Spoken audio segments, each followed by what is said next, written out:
Night falls over medieval Europe. The last glow of sunset fades from the sky and darkness begins to cloak the world. In an age before electric lights, night was a realm of deep mystery, danger, and routine all at once. For the ordinary people of the Middle Ages, the coming of night meant drawing upon age-old practices and ingenuity to find comfort and safety until dawn. This documentary journey will immerse you in those long medieval nights, through flickering candlelit cottages, shadowy town streets under curfew, and the whispered hopes and fears of people who lived every evening by flame and faith. We will travel from humble village homes to bustling city taverns, from the quiet vigilance of night watchmen to the wild landscape of superstition that came alive after dark. Along the way, we will experience how men, women, and children survived and adapted to life after sunset. These were nights lit by hearth fires and tallow candles, governed by the tolling of curfew bells and the rhythms of ancient customs. They were nights of storytelling and early slumber, but also of lurking dangers, both real and imagined, that kept folk ever alert to the slightest bump in the night. Join us now as we step back in time, into the twilight and beyond, to discover what medieval life after dark was really like. From the moment the sun dipped below the horizon to the first light of dawn, we will uncover how ordinary people endured the darkness that was both a daily inevitability and a world unto itself. The sunset signal. The end of the day in medieval times was a well-known ritual. As the sun dipped low, its golden light slanting across fields and town roofs, everyone understood the silent signal it sent. Finish your tasks and prepare for night. In a small farming village, you might see a ploughman urging his oxen through the last furrows as shadows lengthen. In the castle's courtyard, servants hurry to shut the heavy wooden gates for the night. Merchants at a market stall in town quickly tally their coins and pack away bolts of cloth, casting anxious looks at the western sky's last bright streaks. In medieval Europe, sunset was nature's curfew. Daylight was precious, and once it faded, darkness would swiftly follow. Most work that required light or travel ceased. A common saying could well have been, "Home before dark," and people took it seriously. Traveling alone on a road after sundown was inviting trouble, whether from missteps on rough paths or from bandits taking advantage of the gloom. Thus, as twilight fell, communities collectively responded, wrapping up commerce, securing homesteads, and gathering loved ones safely indoors. Often, a bell rang out to announce the day's end. In countless towns and villages, the church or town bell tower sounded at sunset or shortly after. This was sometimes called the curfew bell, from the old French couvre-feu, cover the fire. Its toll was a clear instruction echoing over. Thatched rooftops, cover your hearth fires for the night and settle in. Hearing that resonant bong, bong, bong roll across the fields, a farmer would know it was time to hurry home and make sure no stray sparks could escape the fireplace. The curfew bell wasn't just about fire safety, it also symbolized the community's imposed peace at nightfall. Imagine standing in a medieval street at dusk. As the bell's notes fade, doors are closing one by one. A baker shutters his shop. A smith douses the last coals of his forge. Children are called in from the lanes. The world grows noticeably quieter. In some places, town officials or watchmen made rounds just after curfew, ensuring stragglers were off the streets. Anyone caught outside without a good reason might be sternly questioned or even fined. The medieval mind knew that night belonged to unknown perils. Wise folk respected the transition. The idea of a nightly curfew had practical roots. Towns of timber-framed houses and straw roofs were tinderboxes, an unwatched cooking fire could reduce an entire neighborhood to ashes overnight. So, by law or custom, families smothered their hearths at a set hour.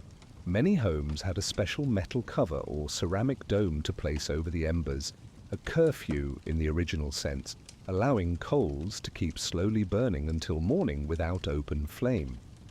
One can picture a mother carefully banking the fire, with ashes, placing the cover on it, and giving a nod of satisfaction that her household was safe from fire for the night. Meanwhile, the darkness thickens outside. In larger towns and cities, sunset might be greeted with more fanfare. Perhaps the blow of a horn from the town crier, or the clatter of a gate being shut, underscored the day's close.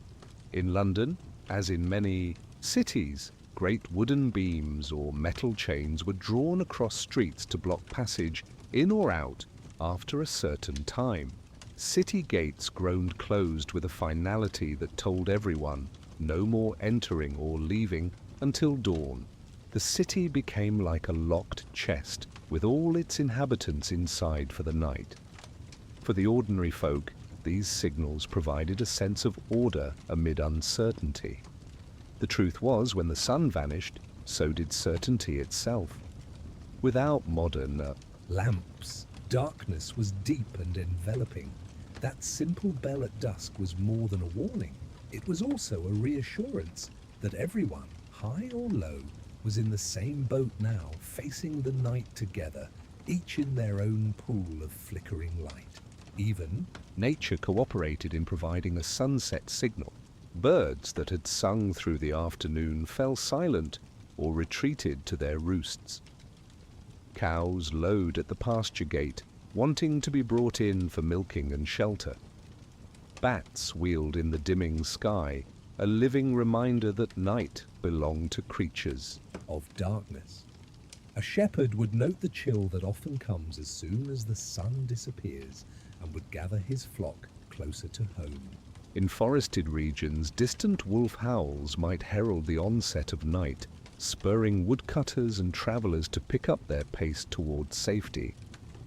There were, of course, variations across seasons and regions. In summer, dusk came late and was drawn out in a long, gentle glow.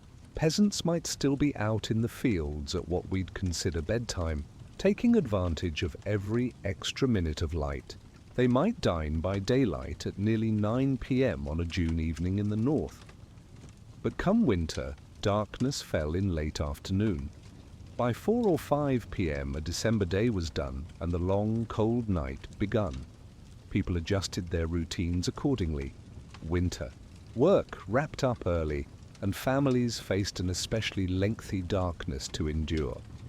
One can imagine a winter sunset with pale sunlight glinting on frost as villagers rush to tuck animals into barns and bolt their doors, a slight anxiety pushing them faster, knowing an ordeal of cold and dark lies ahead.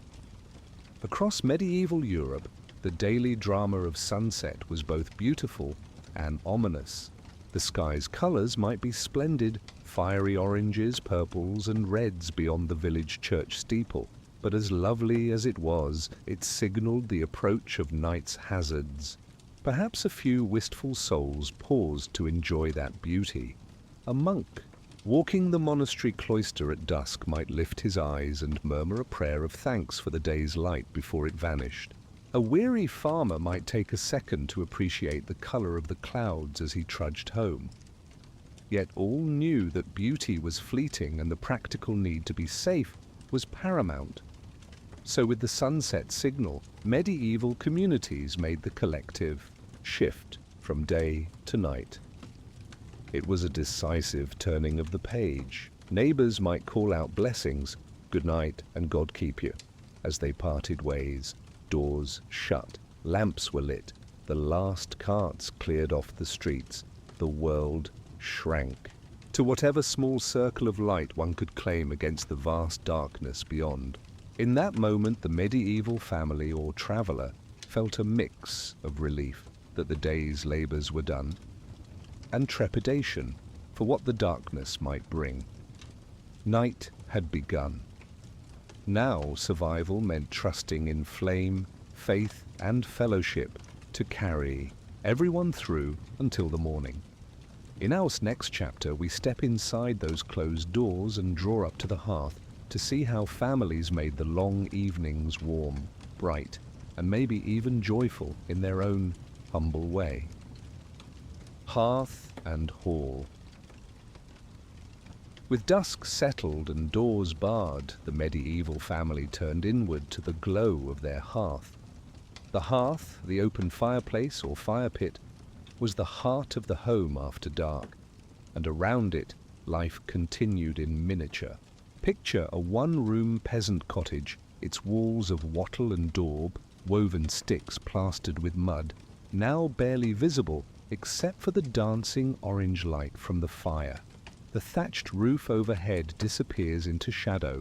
In this cramped but homely space, an entire family clusters near the warmth. On a chilly autumn evening, a father and mother, their children, and perhaps an aging grandparent all gather in a tight circle around the hearth. Firelight flickers over their faces. It casts large, jittery shadows of their figures on the walls, shadows that move as if alive with the fire's every crackle. The air smells of wood smoke and cooked stew. Earlier, before darkness fell, the mother hung an iron pot over the fire to simmer a simple porridge or broth for supper. Now that meal has been eaten, wooden bowls scraped clean by hungry children. With dinner done, the pot has been pushed aside to let the flames burn a bit brighter for light. Inside this hall, though hall might be too grand a word for a peasant's hut, it essentially served as kitchen, bedroom, and living room. In one, the routine of night unfolds. The mother uses what light remains to finish mending a tunic, her needle and thread moving rhythmically in and out of the fabric. Near her feet, a toddler plays quietly with a little carved wooden animal, staying within the ring of light, where his parents can see him. The father, cross-legged on a low stool, feeds the fire gradually with small sticks and dried peat, mindful not to use up the precious store of firewood too quickly. He has removed his muddy work boots and stretches his sore limbs, grateful to rest after ploughing or harvesting all day. Conversation is gentle and sparse. Perhaps the grandfather is telling a familiar tale, one of those old folk tales passed down over generations about giants or fairies in the woods. His voice is low and a bit raspy as he speaks, and the children lean in, eyes wide, imaginations sparked by the mix of darkness and story. Storytelling is a favorite pastime in these hours. With no books in most homes and many peasants illiterate, tales and memories are the entertainment available. The youngest child might drowse in her mother's lap as the story unfolds, the shadows on the wall forming shapes that could be fearsome trolls or brave knights in her mind's eye. For a typical medieval household, evening chores still needed tending even after dark. By firelight, one of the older children might crouch and grind a few handfuls of grain with a stone quern to have flour for tomorrow's bread. In the corner, a girl sits at a small spinning wheel or with a drop spindle, twisting sheep's wool into yarn. Spinning was a task often done by women in the evenings, which is why the image of a spinster by the hearth became so common. The rhythmic whir of the spindle and the crackle of logs are the soundtrack of the night home. Now and then an ember pops, and everyone instinctively checks that none have flown out onto the floor rushes. The floors of many humble homes are simply packed earth, strewn with dried rushes or straw for cleanliness, and a stray spark could smoulder there. Thus, even while relaxing, medieval families remained vigilant about their tiny, vital fire. Many houses of ordinary folk had no chimney in the early Middle Ages. Smoke from the fire would simply waft up and escape through a hole in the roof or the porous thatch. This made the room smoky, and one's eyes might water occasionally until the fire died down to coals. By later centuries, more homes, especially of wealthier peasants or townsfolk, had built chimneys to direct smoke out, vastly improving the air inside. In our simple cottage, however, the smoke lingers, adding to the haze of the dim interior. The family doesn't mind much. The smokiness is normal to them and even helps keep insects out of the thatch. The furniture in this hall is scant and drawn. Close to the fire, there might be a rough-hewn table used for meals by day, now pushed aside to make space for everyone to sit around the fire by a couple of stools or benches, and perhaps a great chest that holds the family's meagre valuables double as seating.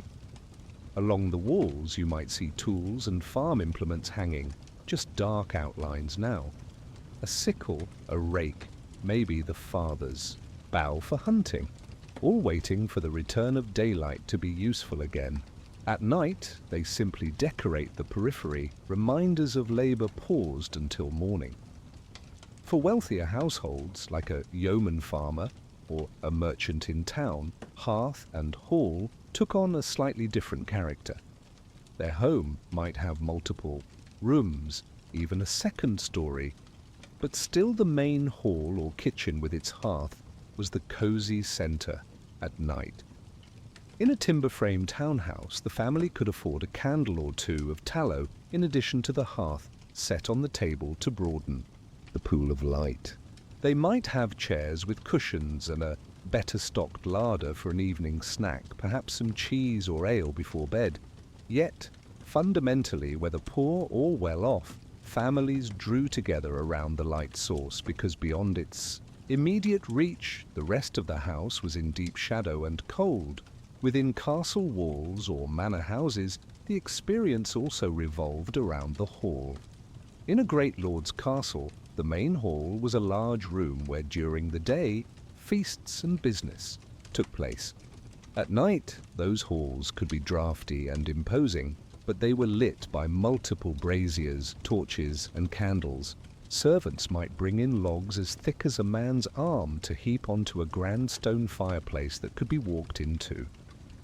The lord's family and high-ranking guests might withdraw to a slightly smaller solar, a private sitting room, upstairs, with a fireplace, but many of the household, guards, attendants, lesser guests, would actually bed down in the great hall itself once the day's activities ended.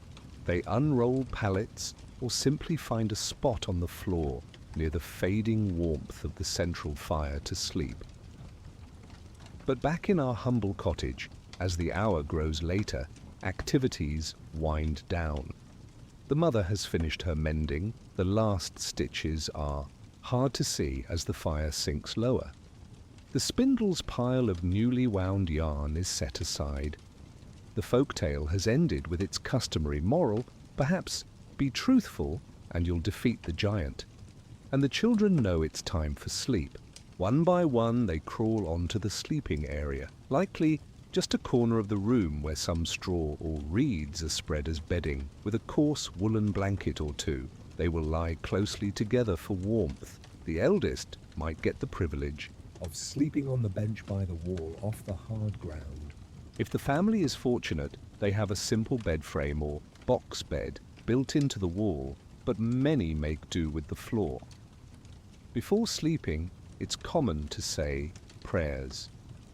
By firelight, the family murmurs the Our Father or a short blessing.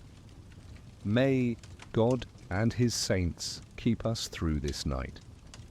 This is a world imbued with faith. The darkness outside is held at bay not just by physical light but by spiritual hope. A small wooden cross might hang on the wall reflecting the fire's glow, reminding them to trust in divine protection through the coming hours of uncertainty. The nightly routine often includes checking on the animals one last time. If this is a farmhouse, someone, perhaps a teenage son, takes a lantern and steps out briefly to ensure the barn is secure, that the cow has hay and the chickens are safely roosting. He moves quickly, breath visible in the cold air, and returns to latch, the door firmly. In some poorer homes, a few animals might share the living space. A goat or a couple of hens may be tucked into a corner of the cottage itself, adding body heat and security. Their soft noises, a hen rustling her feathers, or a goat chewing cud, join the ambient sounds of the night. Back inside, the fire is carefully banked. The father or mother spreads ashes over the remaining embers to dampen the flames, yet keep the coals alive. This way, there will still be a warm glow come morning that can be stirred back into flame to light the new day. It's a delicate balance. Smother too much and you'll have to struggle with flint and tinder at dawn to restart it. Smother too little and a stray draught might fan a flame in the middle of the night when all are asleep. Generations have passed down the knack for banking fires. In many homes, a curfew cover, a metal lid, is placed directly over the ember pile now, completing the ritual of securing the hearth for the night. Under that domed lid, the coals will radiate a gentle heat like the sleeping heartbeat of the house. Now the family settles into sleep in the warmest part of the room, close to the hearth. They wear their day clothes or simple nightshirts to bed. The cold encourages staying clothed. All around is darkness, except for the faint reddish gleam peeking out from under the ash and the faint outline of the hearthstones. The room is insulated in quiet. Outside, the wind might sigh against the cottage walls, but inside, the thick thatch and earthen walls muffle the world. This scene repeats in thousands of homes across the countryside, a quiet domestic vigil by the hearth ending in slumber. It is a time for family bonding, modest recreation, and reflection. In these moments, parents might whisper about the day's events or tomorrow's plans. Perhaps they speak softly so as not to wake the children, about worries like the coming harvest or a sick neighbor. The fire between them offers both light and a kind of psychological comfort. Its constancy and warmth are reassuring in a world where night's unpredictability reigns just beyond the door. In towns, similarly, shutters are drawn and families huddle in their main room. The materials might differ. Some townhouses had hearths of brick and floors of wood, but the instinct is the same. Gather where it's warm and lit, bar the door, and pass the dark hours in communal closeness. Looking down a medieval street at night, one would see little pinpricks of orange through the cracks of shutters or under door frames, each one a family's hearth or candle. Those tiny lights speckled in the vast dark are like stars themselves, each representing a household creating its own cosmos of light, story, and sleep to get through the night. Inside the halls, whether humble or grand, life at night was about making darkness livable. The hearth was not just physical warmth, but emotional warmth. It was security, gathering everyone in its protective circle. In that circle, children felt safe enough to drift into innocent sleep, and parents kept watch, literally and figuratively, until they too succumbed to rest. The walls of wattle or stone defined the boundary between the known, the home, the family, the fire, and the unknown, the night outside. So long as the fire burned and the family stayed together, the night could be gotten through. Thus in the hearth and hall, medieval people found their primary refuge from darkness. Nights might be long, cold or frightening, but around the crackling fire there was light, warmth, nourishment and companionship. For a few hours each evening, the toils of the day were set aside and people could enjoy simple human comforts. In that sense, medieval night was not only about fear and survival, it also had its intimacy and peace. Next, we will leave the cozy glow of the hearth and step outside into the darkness of the streets, where very different challenges and scenes await anyone who braves the night beyond their threshold. shadows in the street. When the lights of home were shuttered and the curfew bell had long since tolled, medieval town streets and village paths became realms of deep shadow and silence. Venturing outside at night was generally avoided, but sometimes necessity or misfortune put people out under the starless sky. What was it like to walk those dark, deserted streets where each step was uncertain and every rustle raised your heartbeat? Imagine a narrow, cobbled street in a small town after midnight. By day, this lane bustled with traders and gossiping neighbors. Now it lies in near total darkness. The half-timbered houses that lean over the street create an almost tunnel-like effect, their upper floors nearly touching above you. During the day, they provided shade. At night, they amplify the darkness, blocking faint moonlight. As you walk, you keep one hand on the rough wall of a building to guide yourself, because you genuinely cannot see more than a few paces ahead. The other hand clutches a lantern, its little candle flame dancing behind a horn pane. The circle of light it casts on the ground is barely enough to avoid tripping on a loose cobblestone. Your own footfalls echo, perhaps louder in your ears than they truly are, because the town is so quiet. Most residents are asleep. Only the occasional bark of a distant dog or the squeak of a rat breaks the stillness. The smells of the day linger, however. With fewer noses around to mind it, the stench of garbage and chamber pot slops emptied earlier. Into the gutter now seems stronger. You wrinkle your nose as you sidestep a puddle that could be rainwater or something less clean. In many medieval towns, the streets doubled as sewers and dumping grounds. People heaved refuse out of upper windows into the street, often shouting a warning, "Look out below," or some local equivalent, to anyone passing. If one was unfortunate enough to be out at the wrong time, one might get doused with yesterday's dishwater, or worse. By night, these wastes sat unseen. A traveller unfamiliar with the road might step in foul muck. This is one reason even a small lantern was so important, to avoid both physical hazards and filth. There's also the issue of navigation. Street signs as we know them were rare. Instead, you'd navigate by memory and feel. The baker's shop has a distinctive overhanging sign or perhaps a carved symbol. In daylight, you'd recognize it, but now you have to rely on the shape of the building in your lantern glow or the count of alleyways you passed. Every intersection could become confusing in the dark. Now and then, a faint light flickers behind, a shutter of a house, maybe someone tending to a crying infant or a sick family member. These faint glows are like little stars scattered here and there, but they are quickly snuffed or blocked. No one wants to waste a candle for long or attract attention. Generally, the street belongs to the darkness. Why would someone be out here at all? Perhaps they are a traveller, arriving to town late, hurrying to reach an inn. Or a midwife summoned to aid a birth across town, clutching her medical bag and rosary.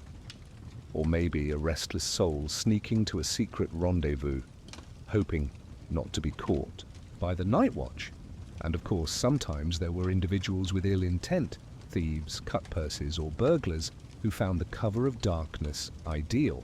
In the minds of many, anyone out in the street at such an hour was likely up to no good unless proven otherwise. Medieval authorities shared this suspicion.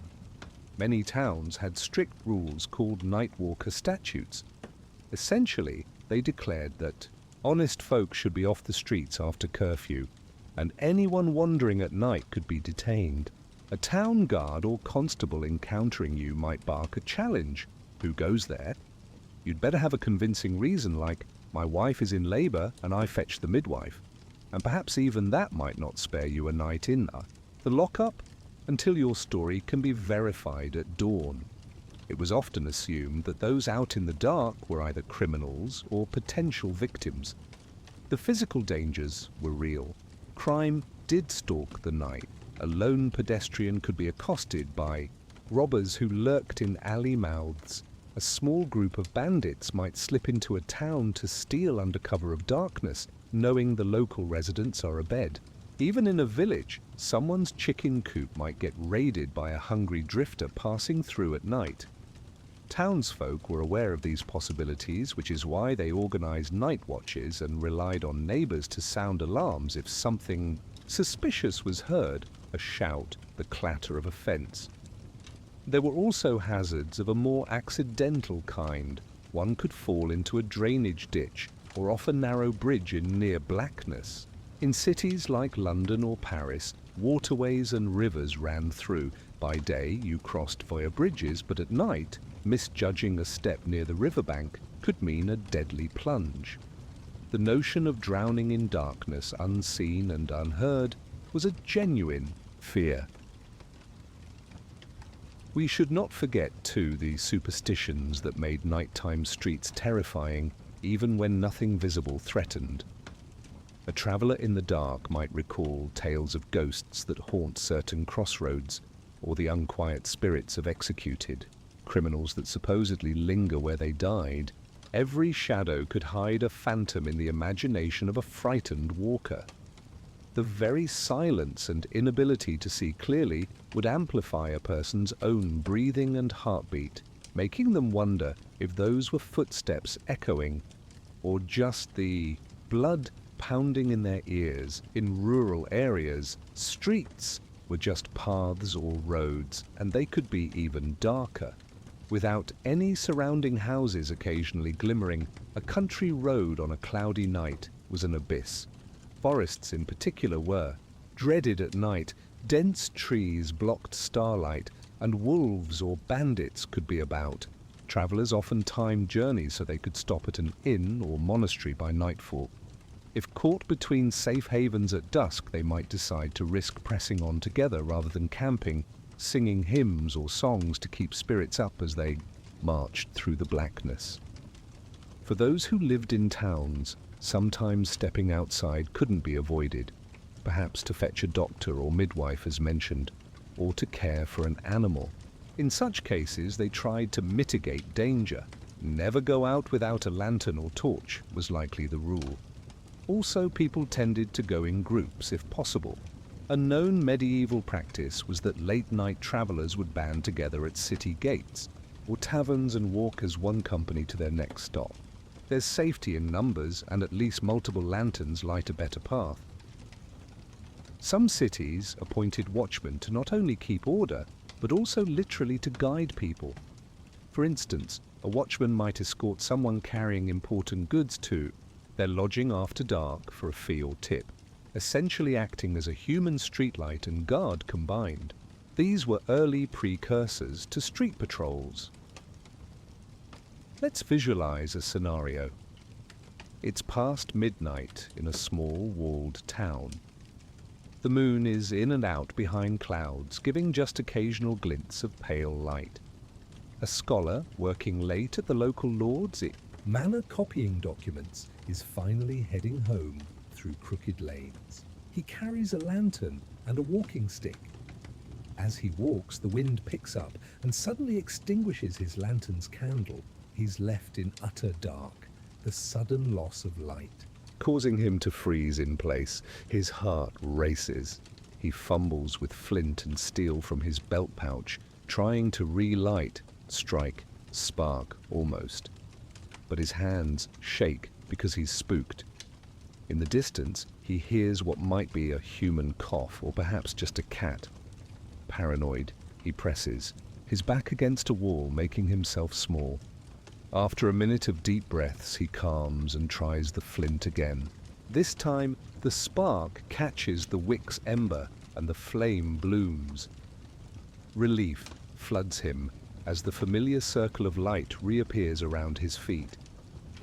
He mutters a prayer of thanks and hastens on, vowing not to stay out so late again. In larger cities, like Paris or Rome, main thoroughfares could be somewhat more navigable simply because of the city's scale. There might be wider streets that let moonlight in, or occasional nighttime activities that kept certain areas from complete abandonment. For instance, near a busy inn or tavern, there could be a couple of lanterns hung outside and perhaps a drunk straggler singing to himself. Or near the royal palace or city hall, guards with torches patrolled, lending some illumination, but those were exceptions. The typical residential street was as dark as any village. One interesting effect of these conditions was that it shaped how cities were built and organized. Many medieval towns had gates on each street or ward that could be shut at night to compartmentalize neighborhoods, making it harder for criminals to move around. Some places had chains that could be drawn across a street. We encountered that earlier in the context of curfew. These barriers made nighttime navigation even trickier. If you were not aware, you might turn a corner and almost walk into a waist-high chain stretching across the way. Good luck seeing that without a light.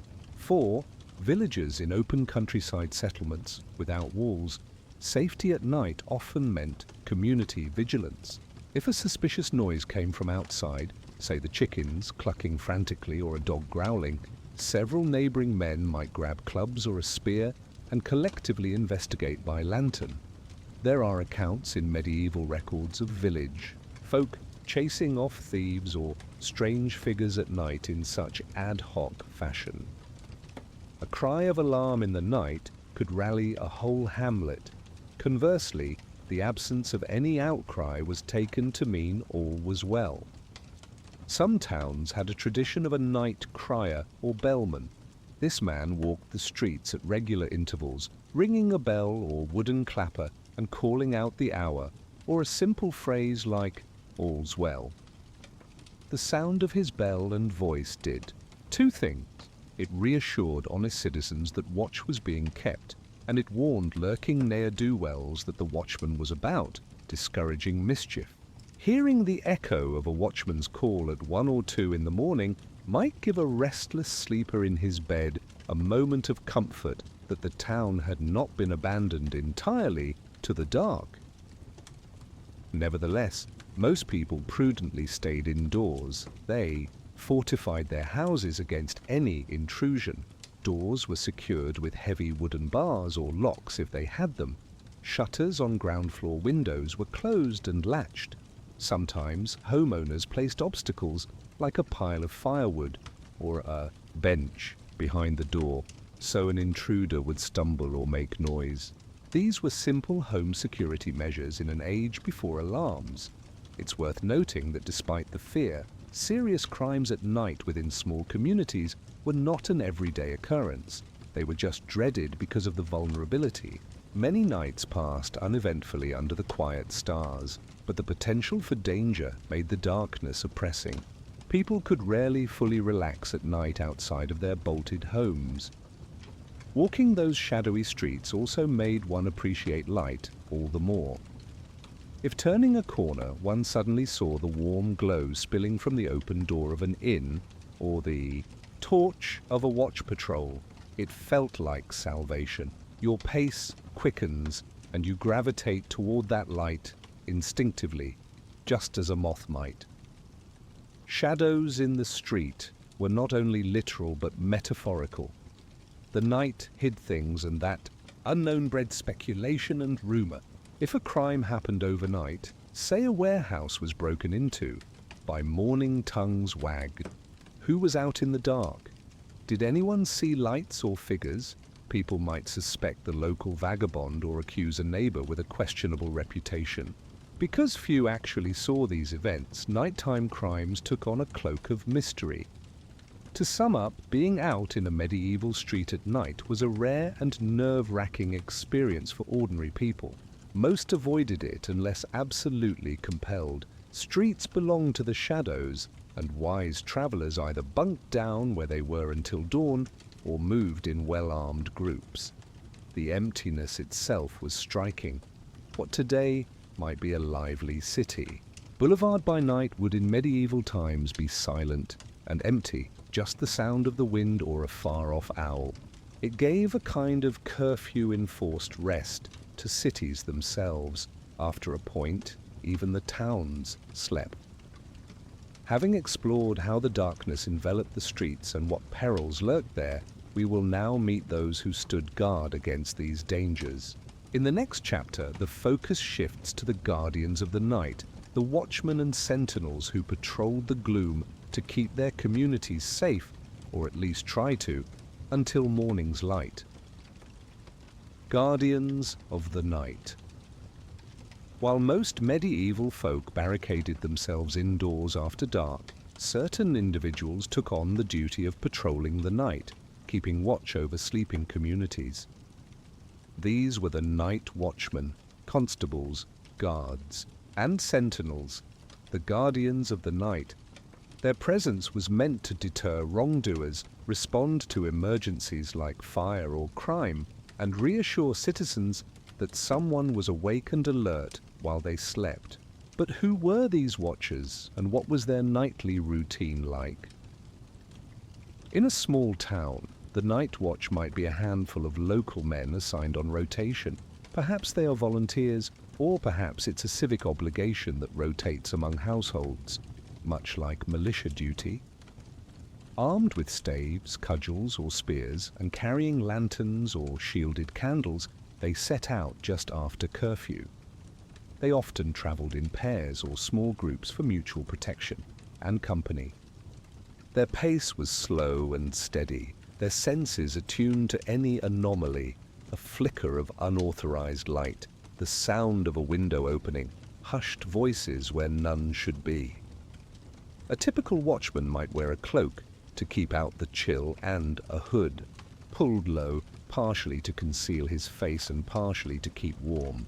He might have a horn or whistle to sound an alarm if needed.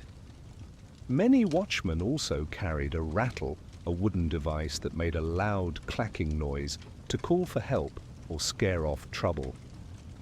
As they walked the lanes, they stopped at intervals, perhaps at street corners or by the church, to listen carefully. Training would have taught them the difference between normal night sounds and those requiring response. One of the watch's duties was to enforce the curfew regulations. If they found a tavern still lively after the mandated closing time, they could bang on the door and demand it be shut down for the night. If they spotted a candle burning in a workshop, they might remind the occupant to extinguish it, or at least to be cautious. Importantly, if they encountered a person wandering, they would challenge them. A classic exchange might be, "Hold, who goes there at this hour?" If the person was respectable, they might reply, "A midwife called out to Master John's house. He's taken ill," and perhaps show some token or allow the watch to escort them. If the answer was not convincing, the watch had authority to detain the individual until morning. Arresting someone at night often meant locking them in a local jail, or even just tying them up in a secure storeroom, to be questioned by the town authorities come dawn. It sounds harsh, but that was how seriously night prowling was taken. In fact, many municipalities had laws, as mentioned, that if you were out at night without a light or a good reason, you were presumed to be a thief or criminal. Watchmen also acted as early firefighters. If they spied or smelled smoke, they would raise an immediate alarm. They knew every house had a thatch roof or timber frame that could go up like tinder, so a cry of "fire" from a watchman would bring people rushing with buckets, even in their nightshirts and caps, to combat the blaze before it spread. Some cities had ordinances requiring householders to keep a certain number of full water buckets by their door or in a specified place at night for this reason. The night watch might patrol by any public water wells or fountains, mentally noting where water could be quickly drawn if needed. Consider a scenario in a walled city. Midnight has passed, and 3 watchmen tread atop the town wall, doing their rounds. Below, another pair walk the main street. The wall sentries have a dual role, watch for any external threats, though large-scale attacks at night were rare, unless during wartime, and look inward for fires breaking out. On a clear night, Their vantage lets them see little flickers on the horizon or within the town. If an enemy force attempted a surprise night assault, these guards would be the ones to spot torches or hear the clink of armor in the distance, and then sound the alarm by bell or horn. In peacetime, their vigil is mostly uneventful. A wall guard might pass time quietly humming a tune, stamping his feet to stay warm, occasionally exchanging a hushed word with his partner. They might look up at the stars and note the constellations' positions, using them as a rough clock. It was said that experienced watchmen could estimate the hour by which stars had risen or set, or by how far the Big Dipper had moved around the North Star. Down in the street, the watchmen come across a slumped figure in a doorway. They cautiously approach, lantern held high. It turns out to be a drunk laborer who couldn't make it home from the tavern and passed out on the stoop. They prod him awake. If he's harmless, they might escort or drag him to his house around the corner rather than punish him, a quiet act of kindness or simply a way to avoid paperwork. But if he reacts belligerently or they recognize him as a known troublemaker, they might haul him to the town jail to sleep it off under a watchful eye. The reputation of watchmen varied. In some accounts, they were diligent heroes keeping cities safe. In others, they were seen as bumbling or even complicit in crime. There were jokes in later medieval literature about watchmen falling asleep on duty, or being so old and feeble that they couldn't chase a nimble thief. Some wealthier townspeople might sneer at the watch as mere commoners with sticks. However, when danger struck, everyone relied on them. They were the first responders of their day. In cities like Paris, the watch, the Get, was a more organized force, sometimes consisting of armed men-at-arms under the provost of the city. In London, the watch could include constables and appointed citizens. They sometimes had uniforms or badges like a coloured sash or a staff painted in city colours to identify them. Hearing the tramp of their feet or the faint light of their lantern as they turned a corner provided reassurance to anyone awake in their bed. Beyond formal watchmen, there were other guardians of the night in specific contexts.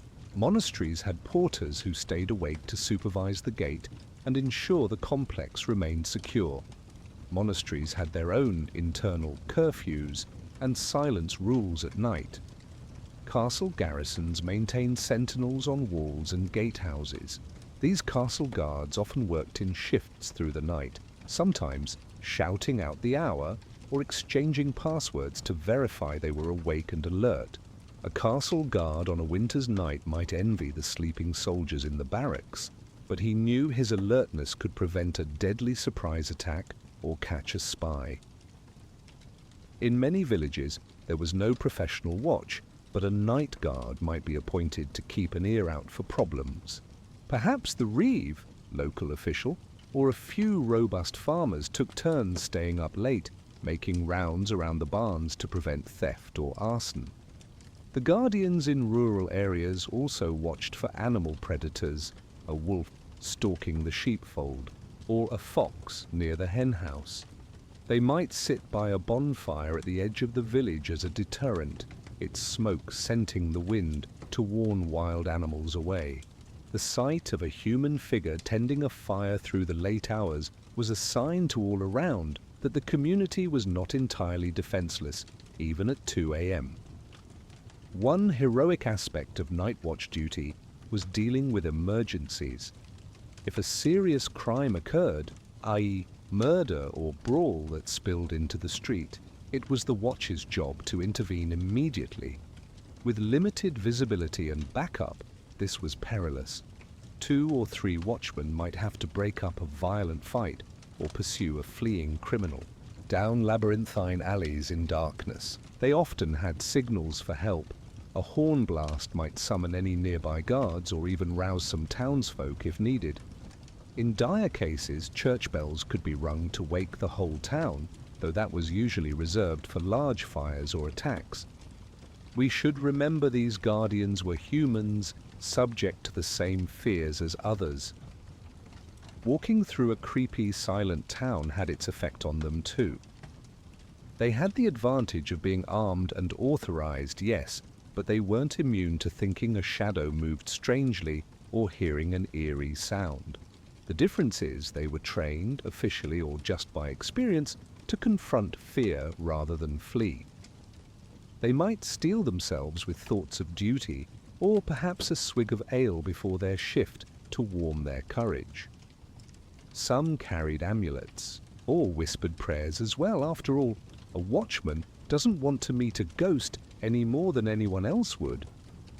Interestingly, because watchmen were among the few regularly moving about at night, they became de facto timekeepers and announcers.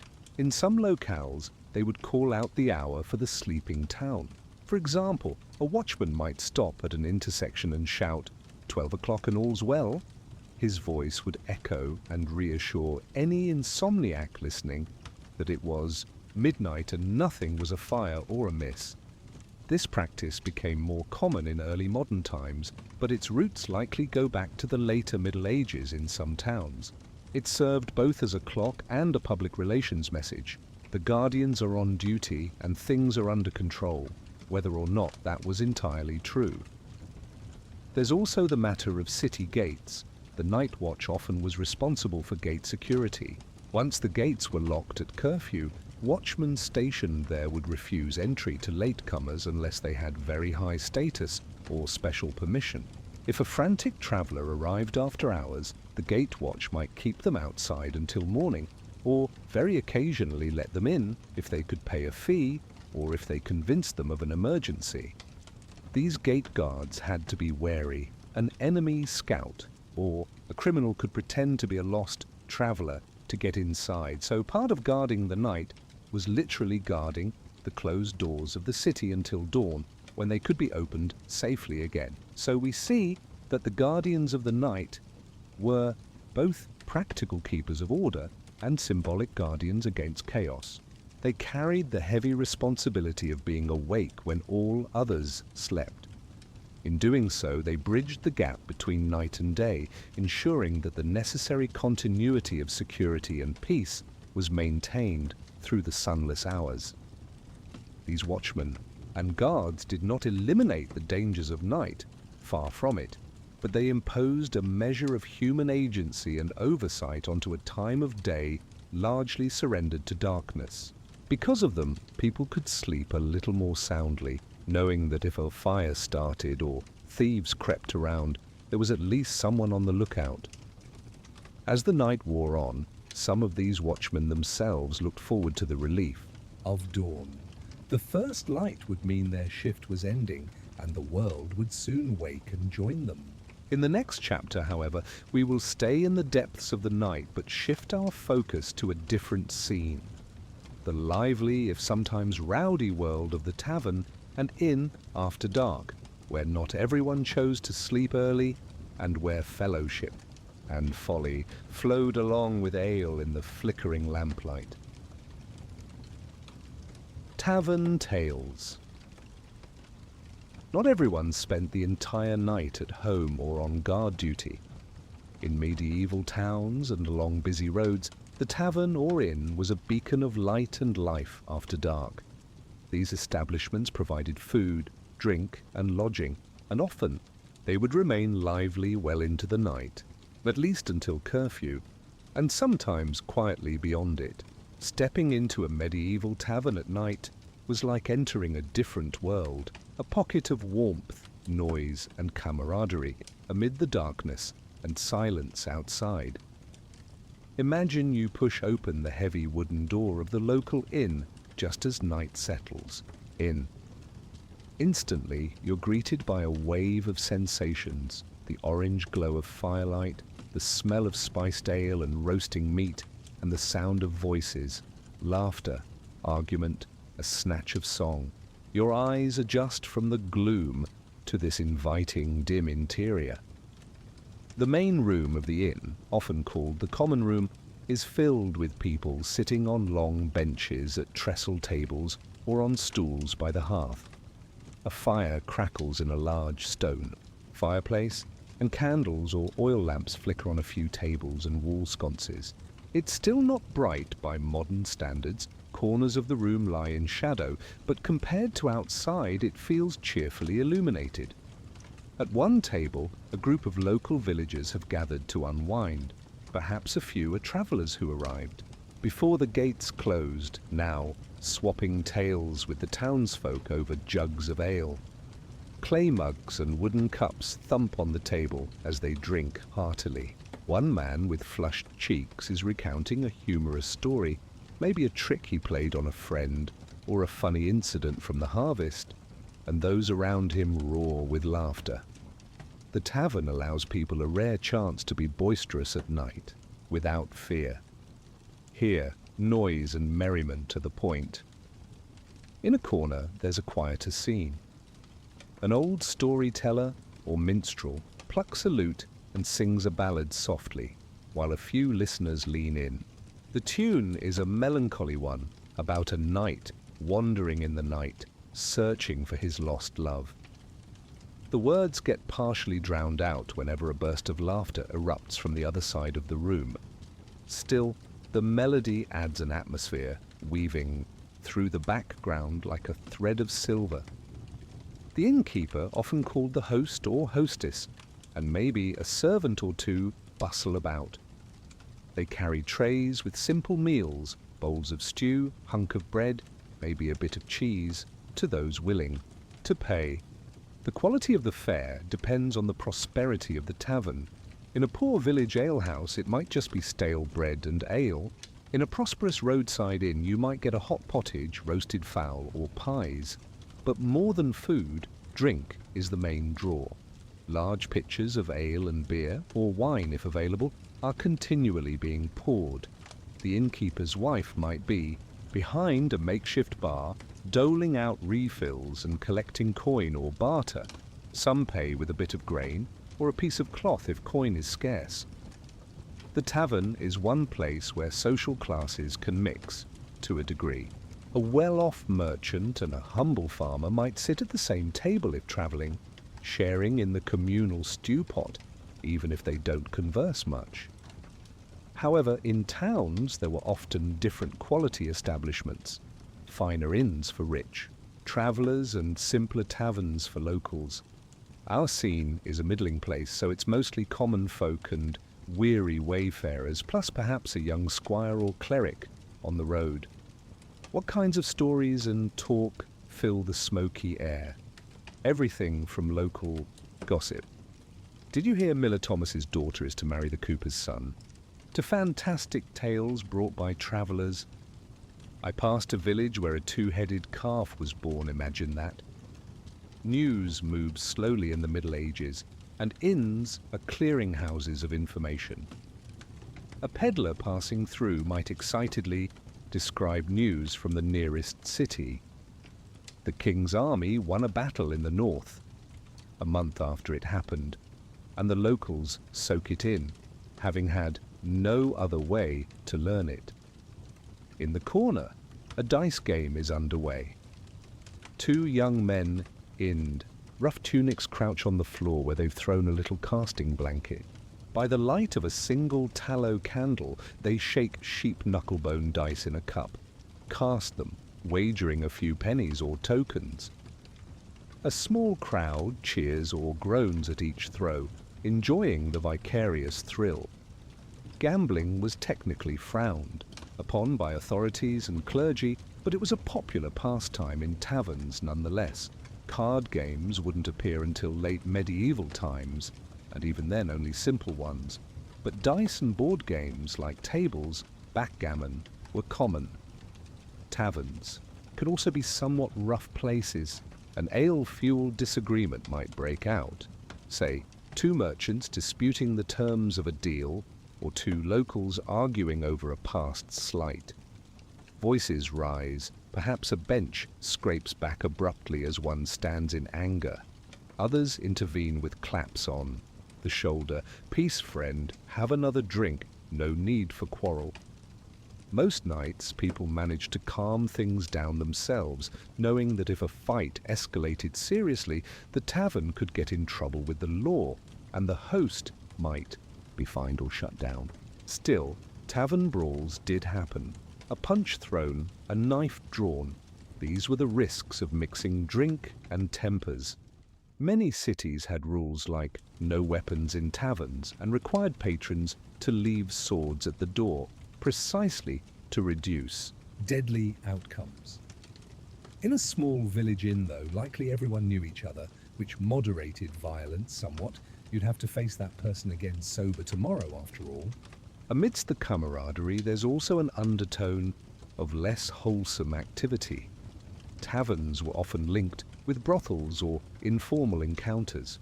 A flirtatious serving girl might be chatted up by a traveller who slips her a coin for personal company. Later, in some inns, the hostess herself might discreetly arrange such services for guests. This was part of the reality of nightlife, with darkness as cover. Behaviours that daylight society kept constrained could find expression. The church disapproved, but such things happened out of sight or in the dim corners of a tavern. The lighting in the tavern is dynamic. The fireplace occasionally flares as a new log is thrown on, illuminating the whole room and drawing momentary cheers. "Ah, now we can see how ugly you truly are, Henry," someone teases a friend in the burst of light. Then, as it dies down, shadows reclaim the high rafters and far walls. A couple of candles burn low, their wicks forming little charred mushrooms that dim them until a server trims them with shears. Perhaps an oil lamp sputters and a patron quickly refills it with a splash of oil from a flask to keep it going. The environment is smoky and warm. With a dozen or more people and an open fire, the tavern is one of the warmest places one could be on a cold night. That's one reason even those with homes might linger here. Fuel is expensive, so why not bask in the inn's fire, which you're effectively paying for by buying ale? The smoke from pipes is actually absent. Tobacco is not yet known in medieval Europe, but there might be some herbal smoke if someone tosses dried herbs in the fire for scent.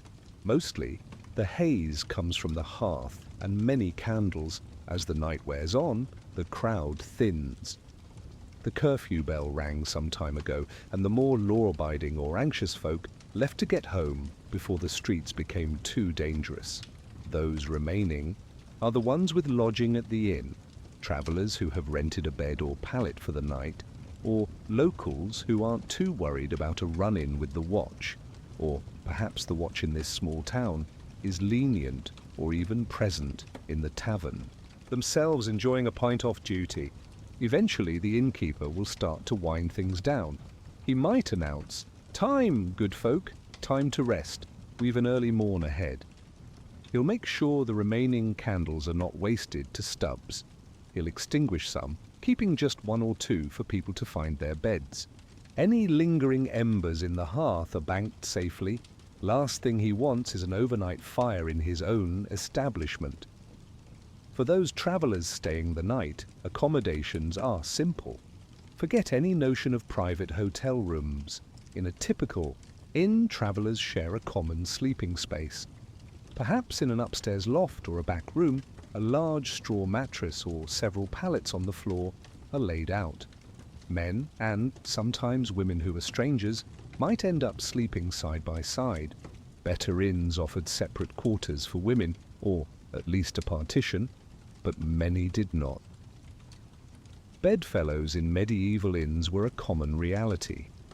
People often slept in their underclothes or whatever garments were comfortable, boots off. They might wrap a cloak around themselves as a blanket. Before sleeping, one might take off one's belt and secure one's purse of money under their pillow or cloak.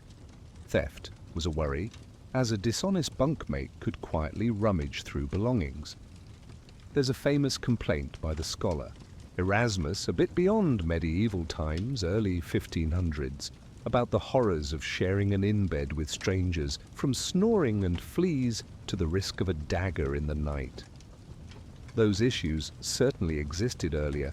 Bedbugs, lice and fleas thrived in the straw bedding and on unwashed travellers. A night at an inn might leave you with itchy souvenirs, yet, for many travellers, it beats sleeping outside in the cold or woods as the tavern finally goes mostly quiet.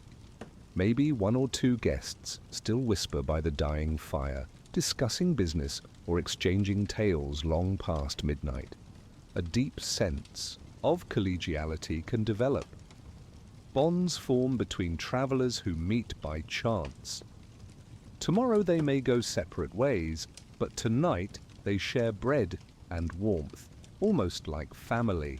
The inn is often called a home away from home, and indeed in these hours it serves as the communal living room for those who have no other roof over them tonight. The innkeeper does a last round, making sure the front door is barred. He doesn't want any late-coming thieves sneaking in. If a traveller knocks after hours, he must judge whether to risk unbarring. Some might for a known patron, or if they have space. Others would shout, "We're full, come back tomorrow," through the door. Once everything is settled, even the innkeeper will catch a few winks, maybe in a corner of the common room or a small chamber, if he has one. But he sleeps lightly, ear-trained for any disturbance. Taverns, therefore, were unique pockets of extended activity in a world that generally shut down at night. They provided relief from the solitude and fear of the darkness. Here, people could laugh, sing, and forget the eerie silence outside. They were also hubs where news travelled and communities forged connections. And importantly, they offered shelter to the stranger, which in an age of slow travel was vital. A traveller on a long journey might spend dozens of nights in dozens of different inns, each one a small adventure in fellowship, for better or worse. As dawn neared, the tavern's energy died down. Perhaps one drunkard snores loudly with his head on a table, an empty tankard still in hand. A couple of early rising traders quietly rise before first light to prepare their carts. But at this moment, in the dead of night, the tavern that was so lively just an hour ago has become still. Only the embers and a single candle remain glowing, illuminating the silhouettes of people huddled in sleep. From the warmth of the inn's hearth and the convivial atmosphere of ale and story, we now turn our attention back to the world of the uncanny that also thrived at night. For outside the tavern's safe haven, in the dark fields and lonely houses, superstitions and spirits stirred in the medieval imagination. In the next chapter, we delve into the phantoms of the dark, the ghosts, witches, and night terrors that people believed prowled the midnight hours, and how they sought to ward them off. Phantoms of the dark. When medieval people huddled around their hearths or hurried through dark streets, it wasn't only tangible threats like criminals or wolves that they feared. The night was also the domain of the supernatural. In a world lit only by flickering flames, shadows could play tricks on the mind, and nearly every culture across Europe had its share of ghost stories, demon lore, and witchcraft beliefs. After dark, imagination easily turned a stump into a lurking figure or the howl of wind into a lament of a lost soul. Let us peer into the folklore and superstitions that made the night even more frightening, and see how ordinary people tried to protect themselves from unseen evil. Ghosts were widely believed to wander at night. These weren't necessarily the malicious Hollywood-style ghosts, but the unsettled spirits of the dead. Medieval Christian doctrine taught that souls went to heaven, hell, or purgatory, but popular belief often allowed that some dead might return, especially if they had unfinished business or improper burial.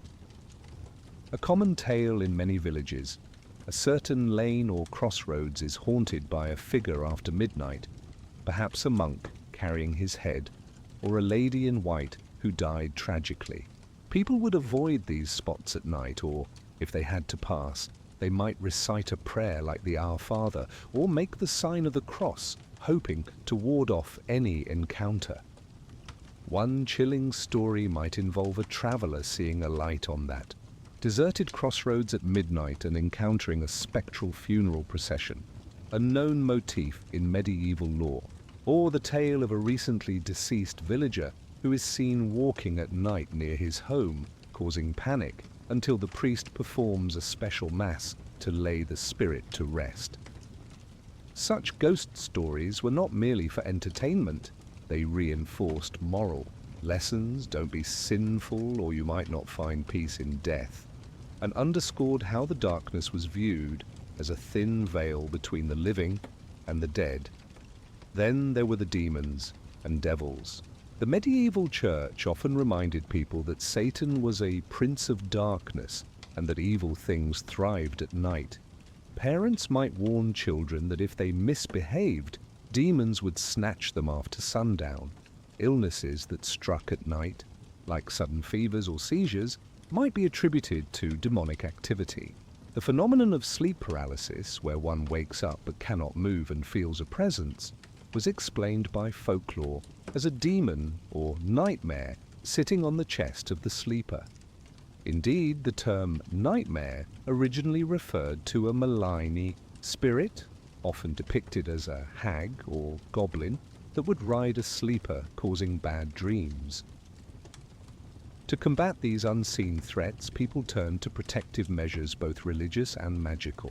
A devout household might keep a lantern burning before a statue of the Virgin Mary or a saint, believing that holy light would repel demons.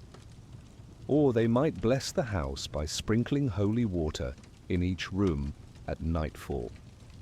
Common folk prayers at bedtime often included a plea for angelic protection. May the angels guard us through the night and keep all devils far from our sight. Superstitions were a mix of Christian and older pagan practices. For example, iron was considered a deterrent to evil creatures. Hence, some families nailed an iron horseshoe above the door, a practice that persists today as good luck, but originated as protection.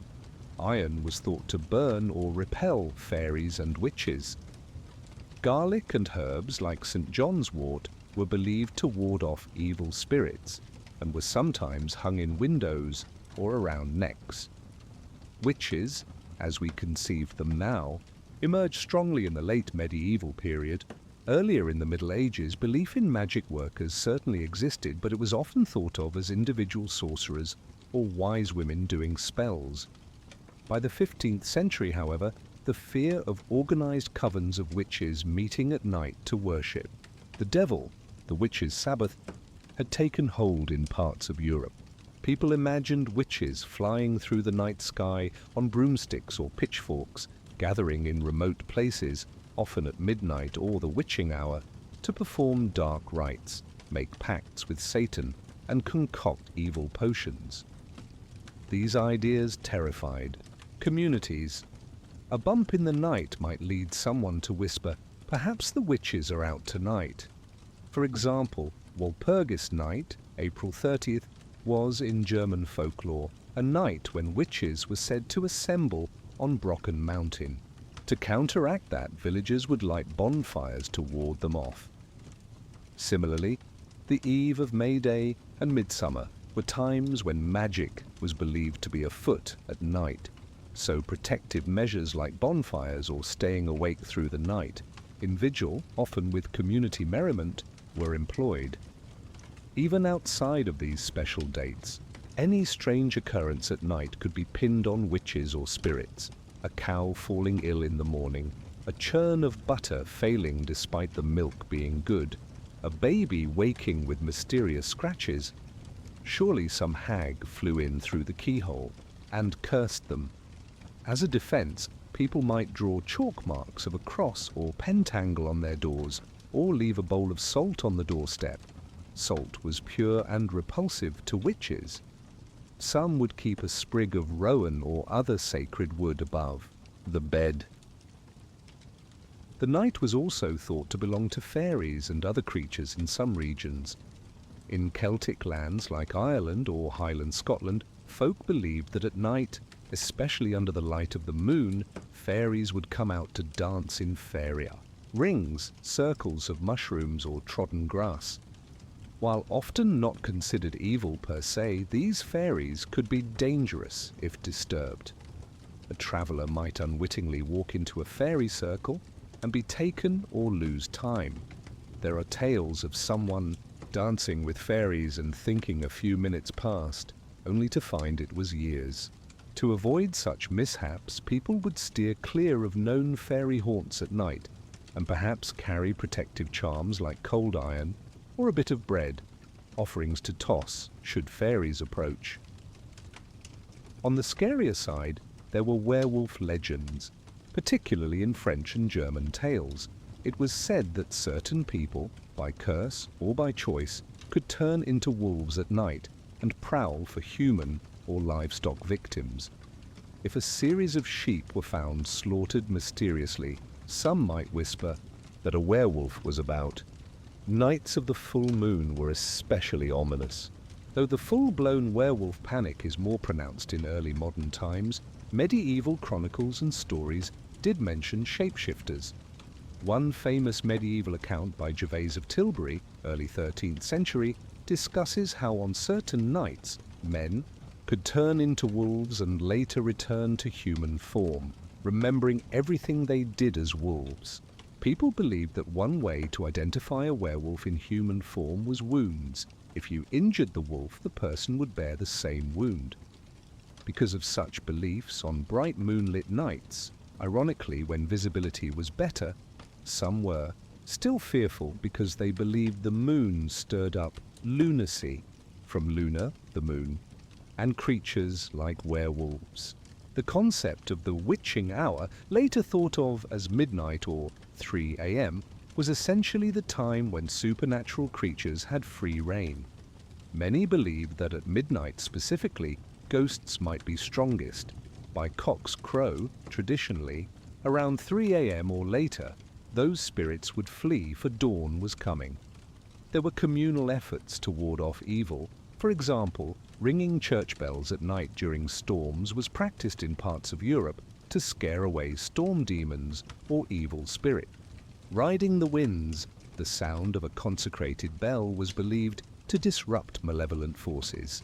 People also lit blessed candles like those from Candlemas during fearful nights as spiritual protection. Personal faith played a key role. A medieval peasant going to bed might hang a palm frond from Palm Sunday or a small cross over their bed. They'd say their prayers, ending with something like, "From ghoulies and ghosties and long-leggedy beasties and things that go bump in the night, good Lord, deliver us." A traditional Scottish prayer that sums up the fear of nocturnal unknowns. We should remember not every medieval person was paralyzed by fear of the supernatural every night. These beliefs often lurked in the background, intensifying at certain times like seasonal festivals or when eerie incidents occurred. Many nights were presumably passed peacefully without anyone thinking a witch was about, but the cultural backdrop was such that they allowed for these possibilities more readily than we do. The darkness to them was not empty. It was populated by angels and demons, spirits and sprites. It made the world morally charged as well. Nighttime temptations or sins, thieves, illicit meetups, etc., were often blamed on demonic influence, while virtuous people were expected to resist and keep faith. One popular superstition, dreams, which we'll explore more soon, were sometimes thought to be sent by spirits. If you dreamed of a dead relative who spoke to you at night, many would take that as an actual visitation of their ghost. Perhaps Grandpa appears in a dream telling you where he buried some coins. You might well go dig under the old oak. Or, if you have a nightmare, you might wake convinced a demon tried to attack you, and so you'd quickly light a candle and say a prayer until you felt safe again. The line between superstition and accepted religion was blurry. The church frowned on spells and charms, but many clergy themselves wrote about encountering ghosts or fighting demons. A priest might advise a parishioner to put their trust in God, yet the same priest might sprinkle extra holy water around the church on All Hallows' Eve, Oct 31, because he knew folks were anxious about spirits then. All Hallows' Eve, Halloween, in medieval times, was indeed connected to these beliefs. It was the night before All Saints' Day, when according to tradition the souls of the departed might be more active, later evolving into our Halloween. Medieval people in parts of Britain and elsewhere lit turnip lanterns or bonfires and prayed for the dead to keep any restless spirits at bay. They may not have trick-or-treated, but they had vigils and made soul cakes to give to the poor in exchange for prayers, all centered around acknowledging the presence of the dead among the living at night. Superstitions also varied by region.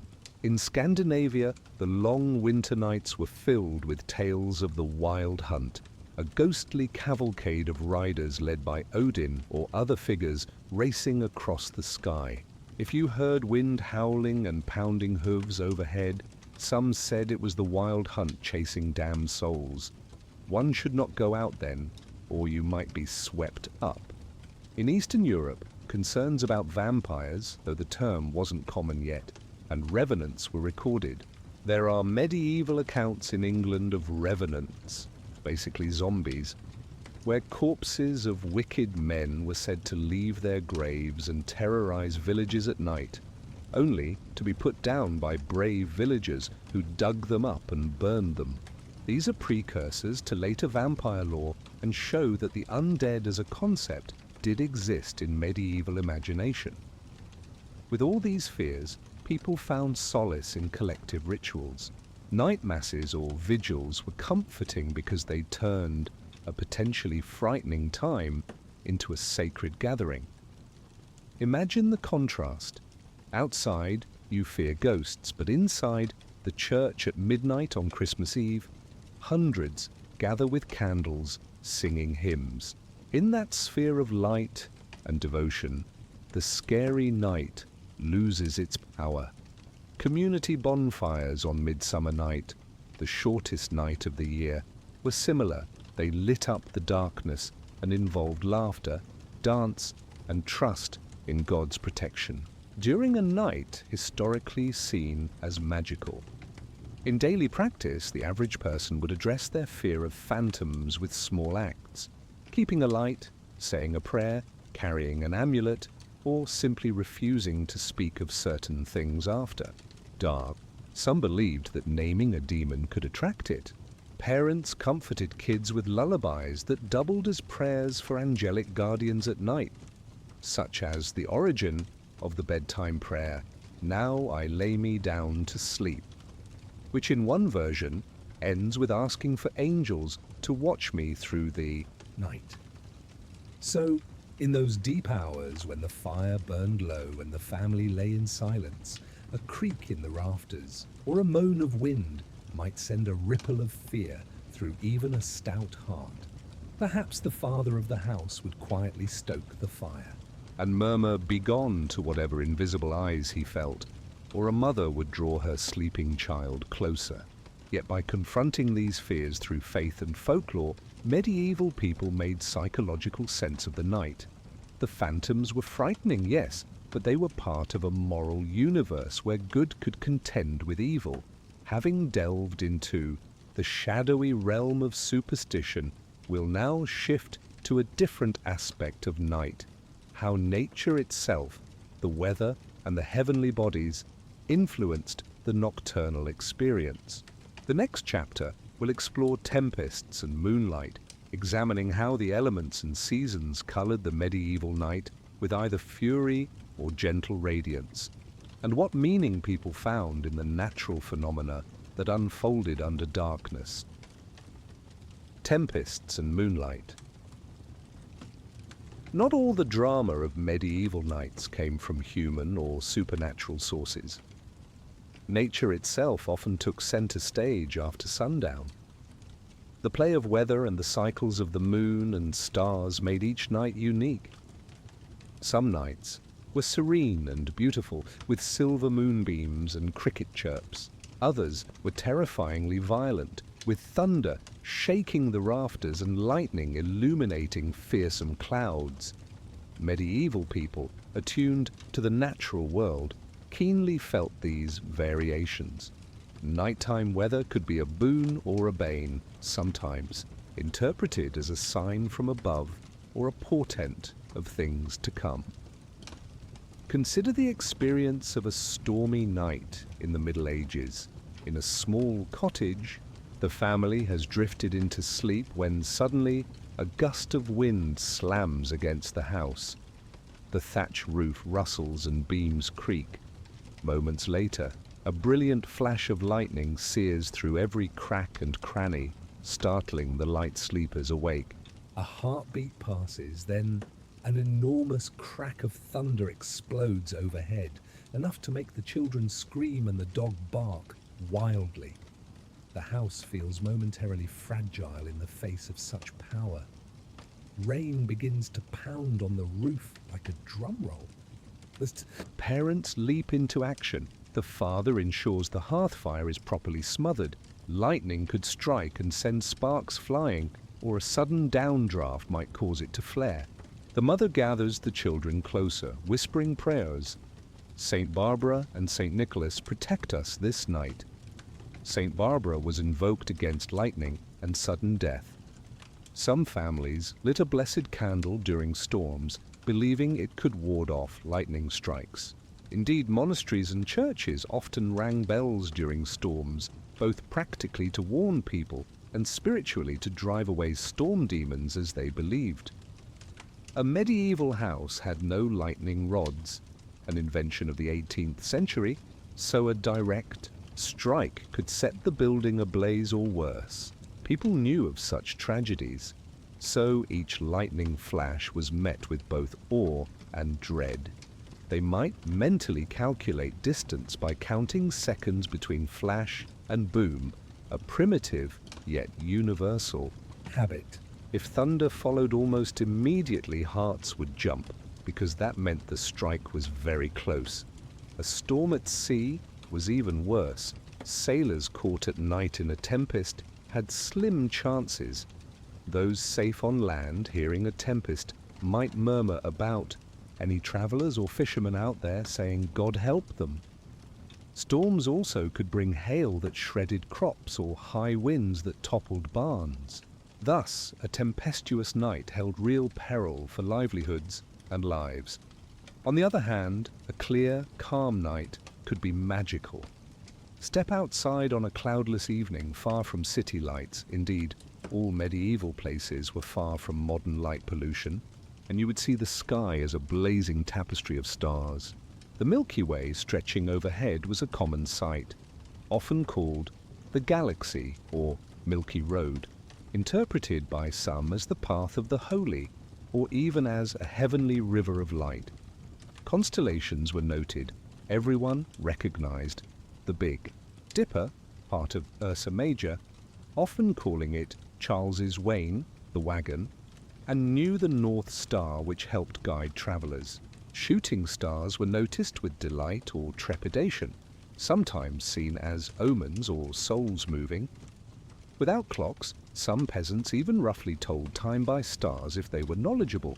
For example, knowing at what time of night certain stars rose or set at different seasons. Moonlight was especially important. A full moon could transform the night. Suddenly, tasks that were impossible on a new moon night could be done. One might be able to walk a road without a lantern, or work a little outside, perhaps finish stacking sheaves of wheat during harvest, or check on distant livestock. Moonlight was pale and ghostly, but it was light nonetheless. The term harvest moon comes from the idea that the full moon in autumn, around harvest time, gave farmers extra light to gather crops. Likewise, the hunter's moon, the month after, was appreciated by those hunting game, as animals were more visible. Medieval people might not have used those exact terms, but the concepts were there. They knew the moon's phases intimately, as much of their planning for travel or events considered whether the moon would be out. However, the moon also had its law of caution.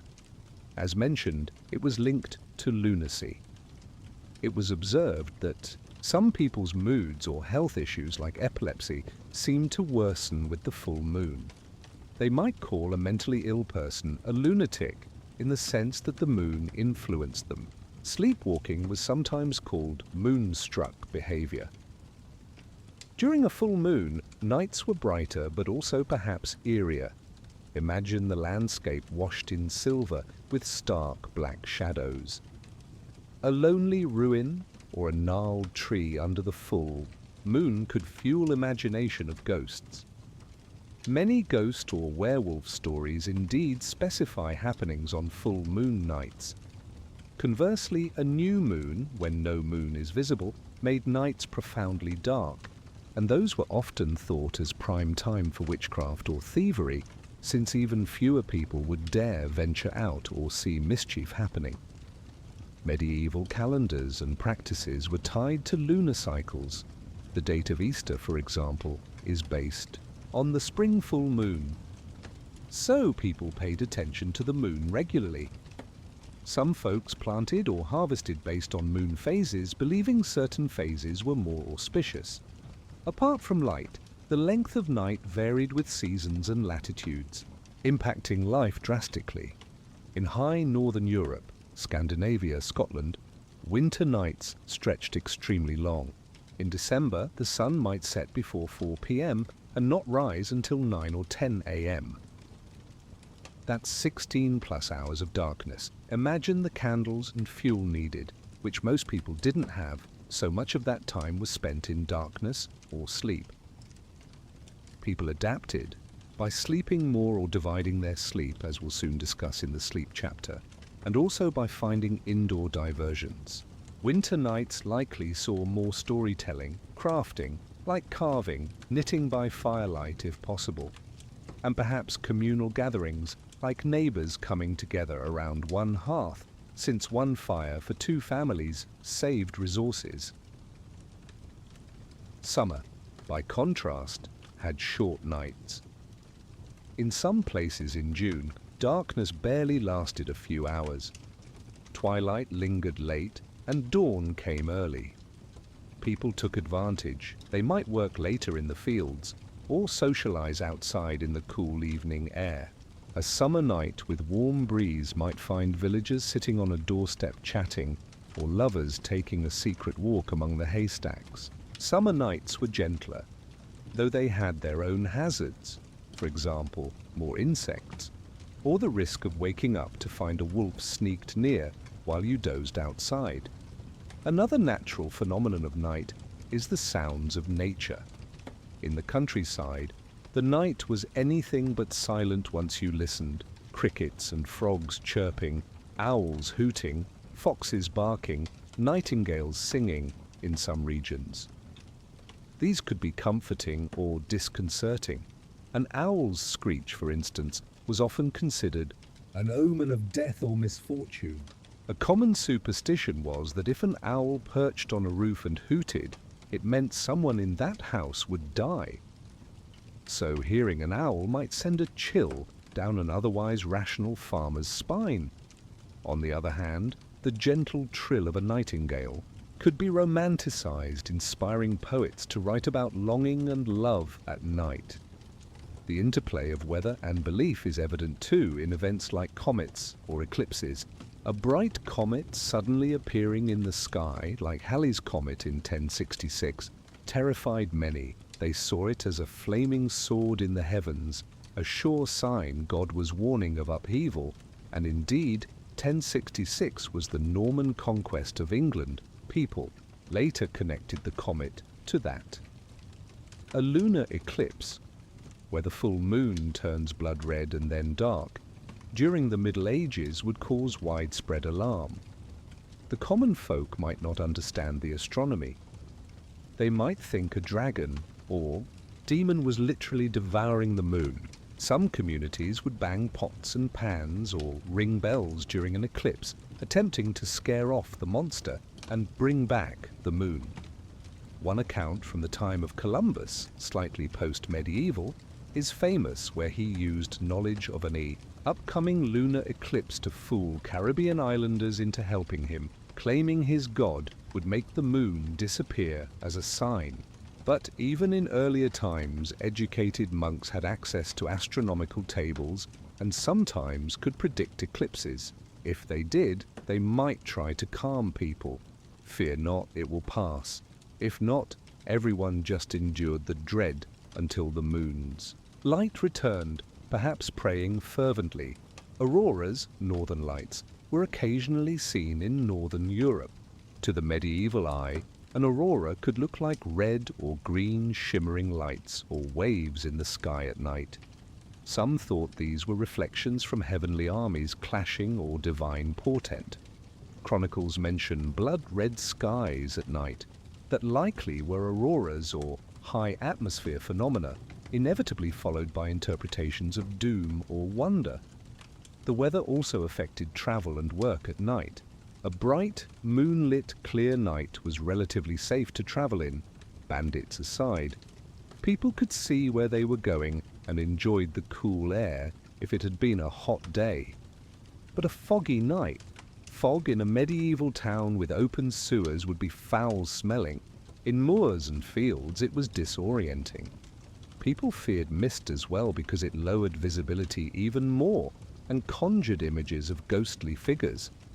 Imagine mist swirling. Easy to think you see shapes. Foul weather was both physical and metaphorical. Cold winter nights could be deadly.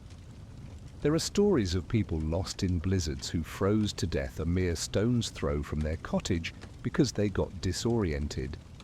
Thus, country folk sometimes tied ropes between house and barn in winter, so if they had to go out in a snowstorm, they could follow the rope back, even in darkness and whiteout conditions. One cannot discuss night and nature without noting the comfort of dawn. Many medieval prayers and songs celebrate dawn explicitly, as relief, e.g. monastic, hymns for lords, dawn office, thanking God for dispersing the dangers of night. Farmers would often wake at first cockcrow, rooster, around pre-dawn, and felt joy that a new day had come. There was an almost literal belief that evil could not withstand the sunlight. Night's terrors had to retreat. When thick clouds delayed a visible sunrise, some might grow anxious. A particularly dark, overcast morning felt like night's oppression lingered. To glean meaning, medieval people often saw natural events as messages or punishment. A storm destroying your barn might be seen as God's testing or anger. A gentle, clear night for your son's wedding, a blessing from above. Astrology also permeated thought. The position of planets and stars at night when a child was born, or a battle undertaken, could determine fortune, they believed. Many looked up to the night sky, not just for time, but for destiny. Astrologers would map the heavens in that dark canvas to advise kings and commoners alike. In summary, nature's role in the medieval night was profound. The environment could provide light in darkness, the moon and stars, or double the darkness with clouds. It could soothe with a cool breeze or threaten with a gale. People respected and feared the night's natural forces equally. They prayed for good weather and clear nights, and battened down for tempests, both literal and figurative. The medieval night was not a static backdrop, but an active character in people's lives. One night might bring wonder, the next, terror. Having considered the influence of weather and the skies on night, let us now turn to the human activities that took place under these varied nocturnal conditions. In the next chapter, we will look at labours in the dark, those tasks and jobs which, by necessity or tradition, were carried out during the nighttime hours, from bakers and bread ovens to monastery prayers and the vigilance of shepherds under the stars. Labours in the dark. While nights in medieval times were generally a period of rest, not everyone slept from dusk till dawn. A variety of tasks and occupations took place under the cover of darkness, either by necessity or design. From the quiet prayers of monks in pre-dawn hours to the clank of the baker's peal in the town oven before sunrise, many people were at work while others slept. Let's shine a light on these nocturnal labours and see how they shaped the rhythm of medieval life. One of the most crucial night workers was the baker. In many towns, bakers rose in the dead of night, often around 2 or 3 a.m., to begin mixing and kneading dough so that fresh bread could be ready for the morning market. Bread was a staple of the daily diet, and customers expected it early. Because ovens were large and communal in some cases, not every household had its own oven. The baker might also be responsible for managing a public bake oven.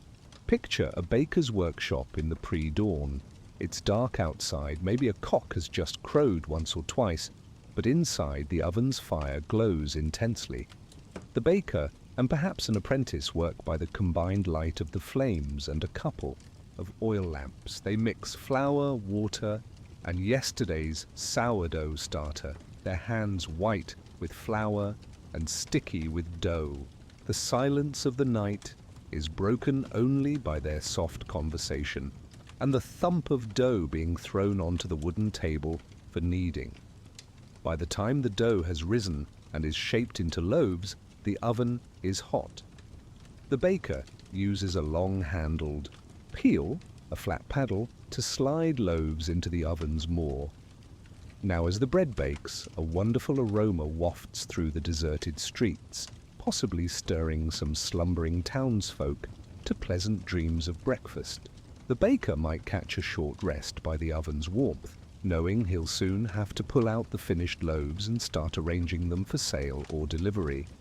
By sunrise, he's done hours of work, and the baskets of fresh bread are ready for the first customers, perhaps nuns from the convent, or servants of a lord, or housewives coming with coins or trade goods. On the other end of the social spectrum, consider the monks and nuns in a monastery. Many monastic orders followed a strict schedule of prayers known as the Divine Office, which included one called matins, or vigils, in the very early morning, sometimes around 2 or 3 a.m., and another, lauds, at dawn.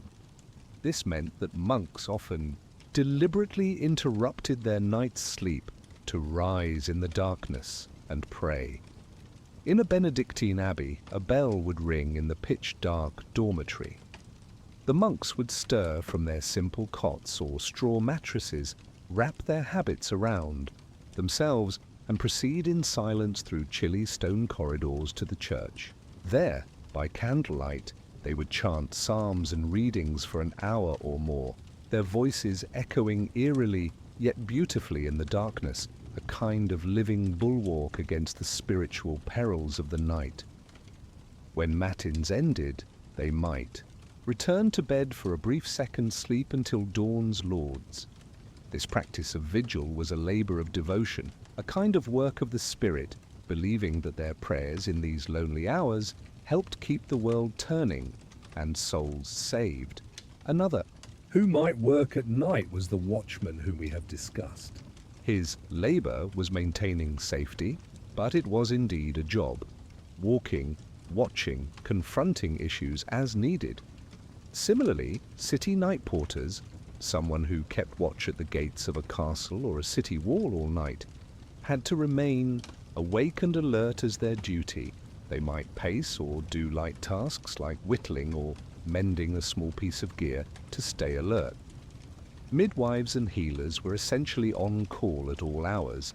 Babies come when they will, and often enough, a labouring mother might send someone knocking frantically on the midwife's door at midnight. The midwife would grab her birthing kit and rush through dark lanes, maybe escorted by a family member with a lantern, to the house of the expectant mother. There she'd spend hours of the night aiding the birth by the light of candles.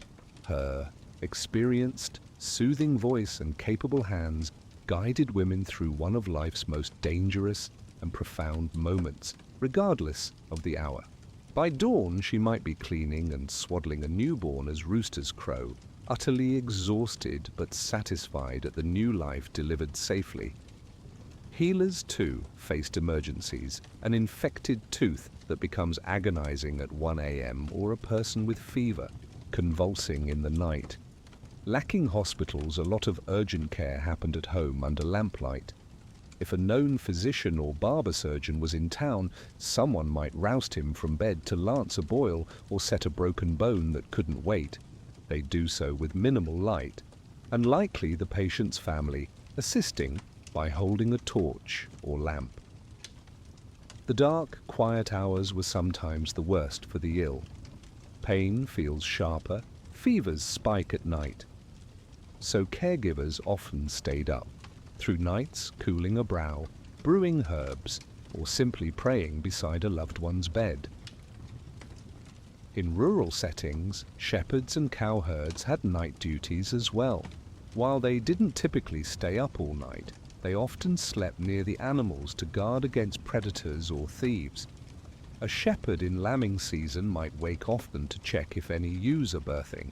Spring nights could be busy with new lambs arriving. Shepherds also sometimes penned sheep in folds and slept at the opening.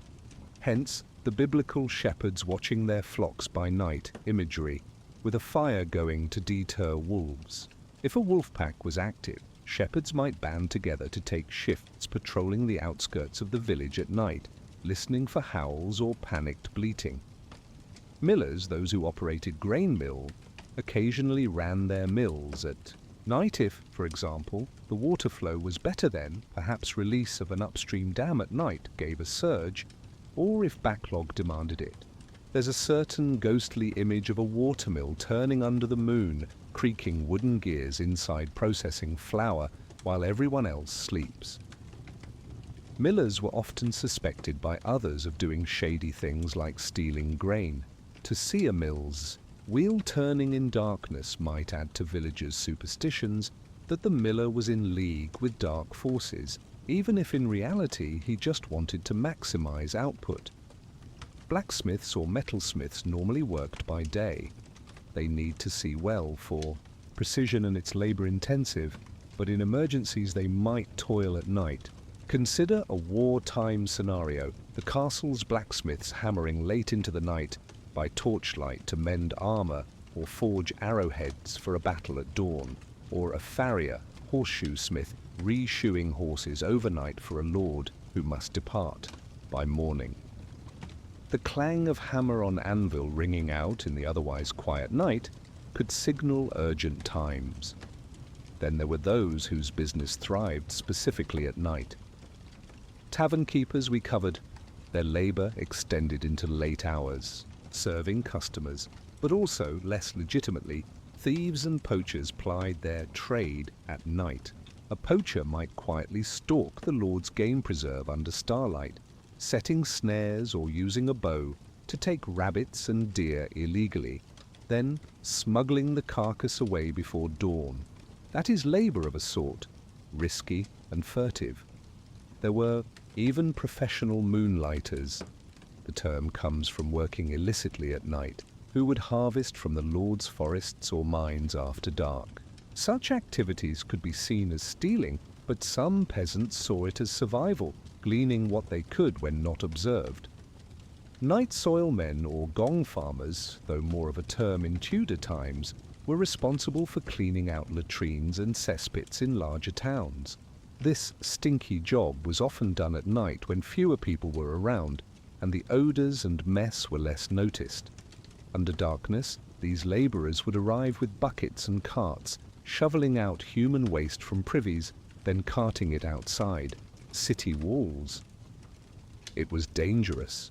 To fall in a cesspit was often fatal and unpleasant, and being out at night added to the misery.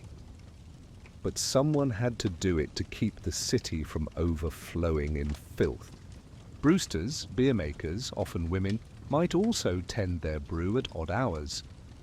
Brewing is a multi-step process with waiting times, and sometimes the best time to keep an eye on a boiling mash or a cooling wort might fall after dusk.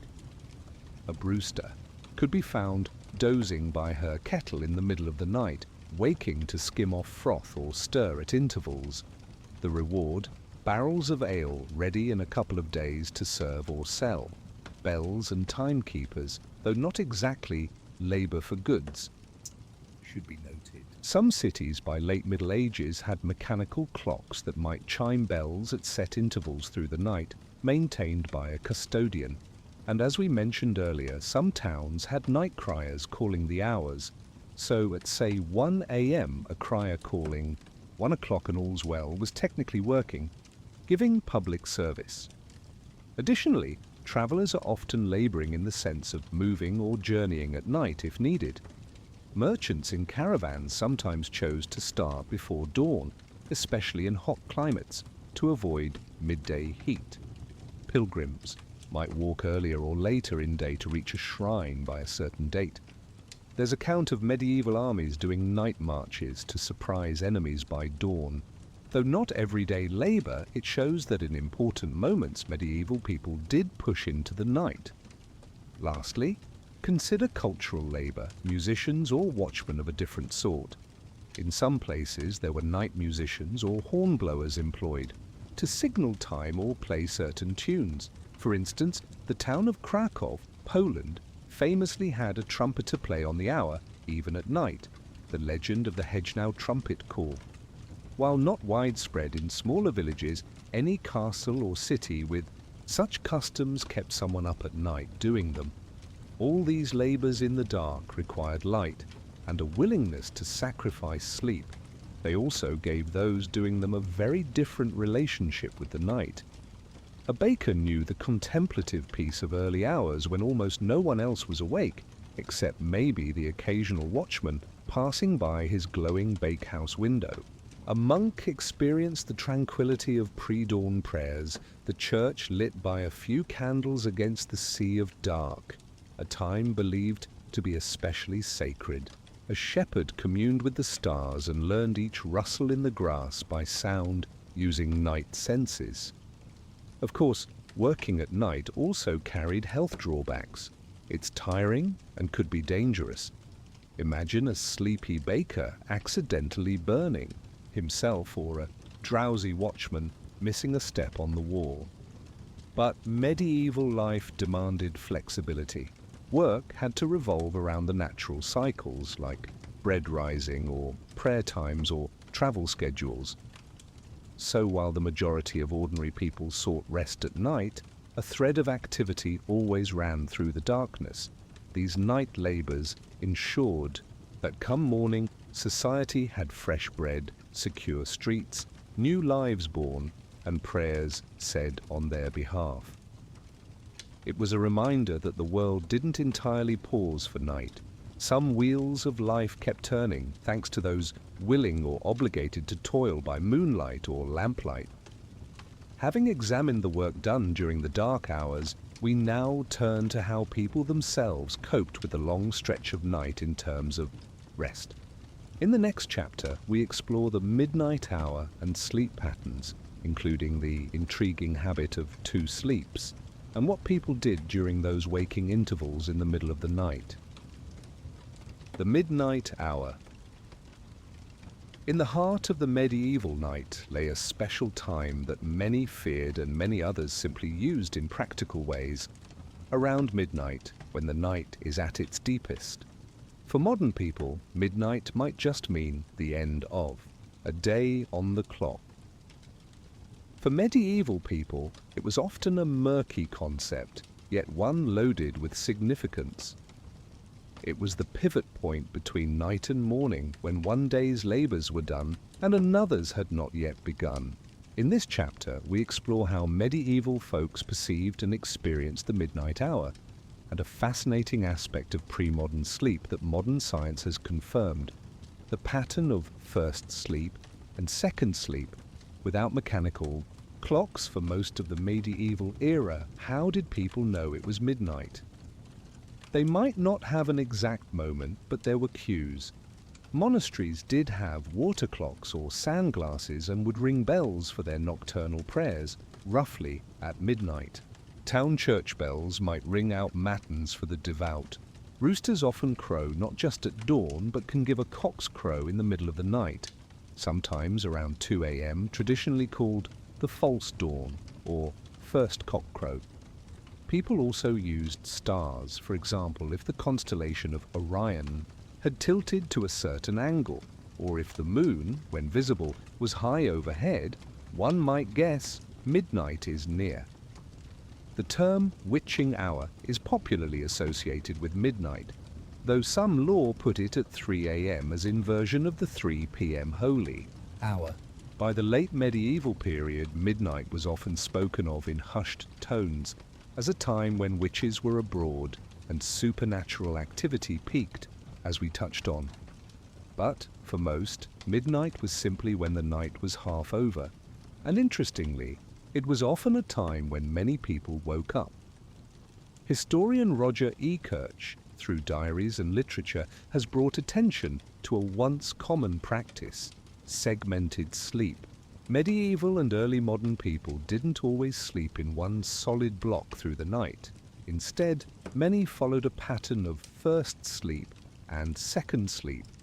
They would go to bed a couple of hours after nightfall, sleep for perhaps 3 to 4 hours, first sleep, then naturally wake up around midnight or shortly thereafter, stay awake for an hour or two, and then go back to sleep for another 3-4 hours, second sleep, until dawn.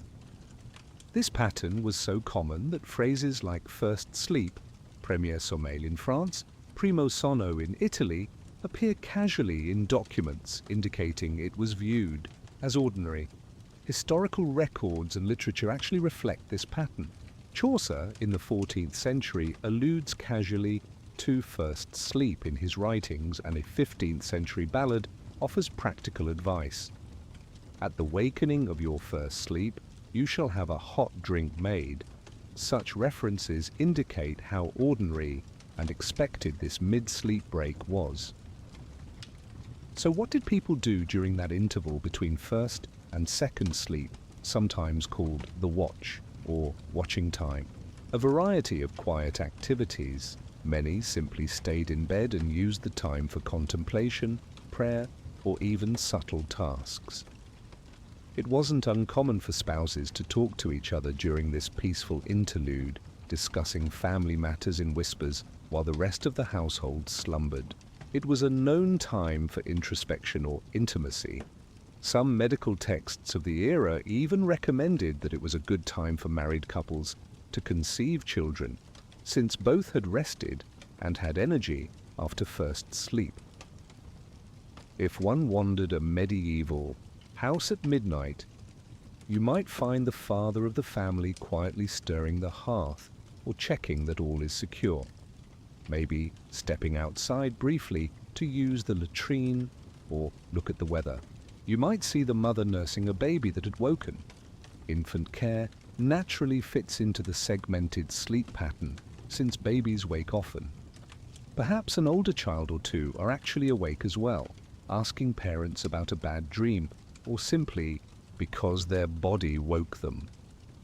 The family might chat softly, even tell a short story or share a cup of weak ale kept by the bedside to quench thirst. Some devout people purposely used this wakeful period for midnight prayer. If they couldn't join monks at church, they might say a few psalms or an Ave Maria on their own. There was a belief that prayers said in the quiet middle of the night were particularly sincere and heard by God due to the sacrifice of comfort involved. For those who struggled to fall back asleep, there were remedies: a draught of warm milk or herbal tea, chamomile, valerian, if available, or simply lying quietly until sleep returned. But often, after an hour or two, a wave of sleepiness would naturally reapproach, and people would then embark on their second sleep until cockcrow or dawn light. This segmented sleep had practical benefits.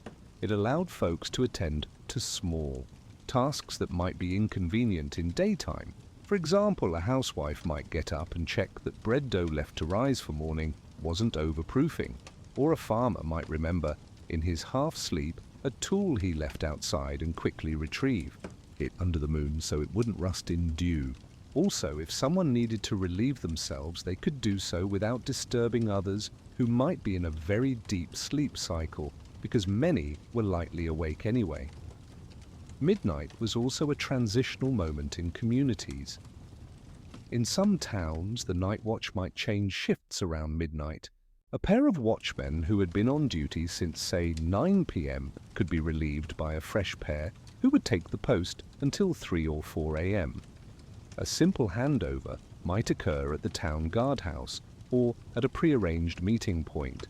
Thus, one could sometimes hear low voices and footsteps in otherwise empty streets around midnight due to these shift changes. On certain nights, midnight was marked by special church services. We know about the midnight mass at Christmas, for instance. That meant on Christmas Eve, ordinary folk might actually stay up through first sleep intentionally, then bundle up and head to church in the middle of the night for a joyful candlelit mass celebrating Christ's birth when the clock struck 12. This was likely a welcome break from the normal pattern. Children especially might be excited to be awake at such an unusual time in a normally off-limits hour, going through dark streets in a procession of lanterns with neighbors singing carols softly. Another scenario, consider a traveling merchant pressing through to reach a city by morning. He might decide to travel partly by night to avoid heat or to meet a deadline. Around midnight, he's halfway on his journey. He and his guard or servants stop briefly to rest the horses. Under a bright moon, they might not even need torches. Midnight to them is a milestone. Maybe they eat a small bit of bread and cheese. They pact, nod to each other, that it's best to keep moving and continue onward. They'll be extremely tired by arrival, but sometimes that was the cost of doing business. For those more fearful, midnight was when you absolutely wanted to be indoors and safe, tucked in bed or by the hearth embers. There's an old saying, no good news comes after midnight. Medieval people might concur. If you heard banging on your door at midnight, it likely meant trouble, maybe someone desperately sick or a warning of danger. So at the strike of that hour, if aware, a person might whisper a quick prayer that all remained well. We should remember, not everyone rigorously followed a 2-sleep schedule. It was common but not universal. Some very exhausted laborers might sleep straight through, some insomniacs might toss longer, but it appears many did experience this mid-wake period. Over the centuries, with artificial lighting and changes in lifestyle, people started going to bed later and compressing sleep into one piece. But in medieval times, with darkness so lengthy in winter, it made sense to break it up. Thus the midnight hour was less an exact minute on a clock and more a phase of night that signaled either a gentle interlude in sleep or the height of dark. Powers, in law, or for a few, the time to get up and start daily tasks, like our bakers, who might wake up around then to begin work. It was both mundane and mystical, mundane in that people routinely woke and tended to personal needs, mystical in that they also invested it with spiritual or superstitious significance. One can imagine a medieval villager waking from a vivid dream at midnight. The fire is low but still casts a faint glow. Everyone else in the one-room hut snores softly. The dream unsettled him. Perhaps he dreamt of his dead mother, and she seemed to warn him of something. In the midnight stillness, he ponders that dream deeply. He might even step outside, just beyond the door, to get some air and shake off the feeling. The stars are brilliant. The cold air pinches his skin. It's utterly silent apart from maybe a distant owl. In that moment, he feels both very small under the cosmos and yet oddly connected to something larger through the dream. He utters a prayer for his mother's soul, steps back in and lies down again. Soon he's asleep into his second shift of rest. Midnight was this sort of threshold moment in the nightly cycle, a pause, a hinge. Medieval life flowed around it with a certain grace born of necessity. People accepted waking at midnight as normal as waking at dawn, and they found ways to make use of it, whether in quiet prayer, reflection, or gentle activity. Their bodies and minds were in tune with the sun and the flame, not the clock, and so midnight was not a number, but a feeling. The depth of dark, the time of stars, the interval of waiting for dawn. Our journey through the night continues after this contemplative hour. In the next chapter, we'll drift into the realm of dreams and nightmares, those visions that visited sleepers in the medieval night, and how they interpreted or misinterpreted them when they awakened. Dreams and nightmares. As the night wore on and people slipped into their second sleep, they entered the mysterious inner world of dreams. In medieval times, dreams were not taken lightly. They were often considered meaningful, perhaps messages from God or omens of future events, or at times temptations and tricks of the devil. The boundary between the real and the imaginary was thin in the dead of night, when one's mind conjured vivid images that could be as frightening or inspiring as anything in waking life. Medieval literature and records are rich with references to dreams. One famous example is the 14th century poem Piers Plowman, which is actually structured as a series of dreams.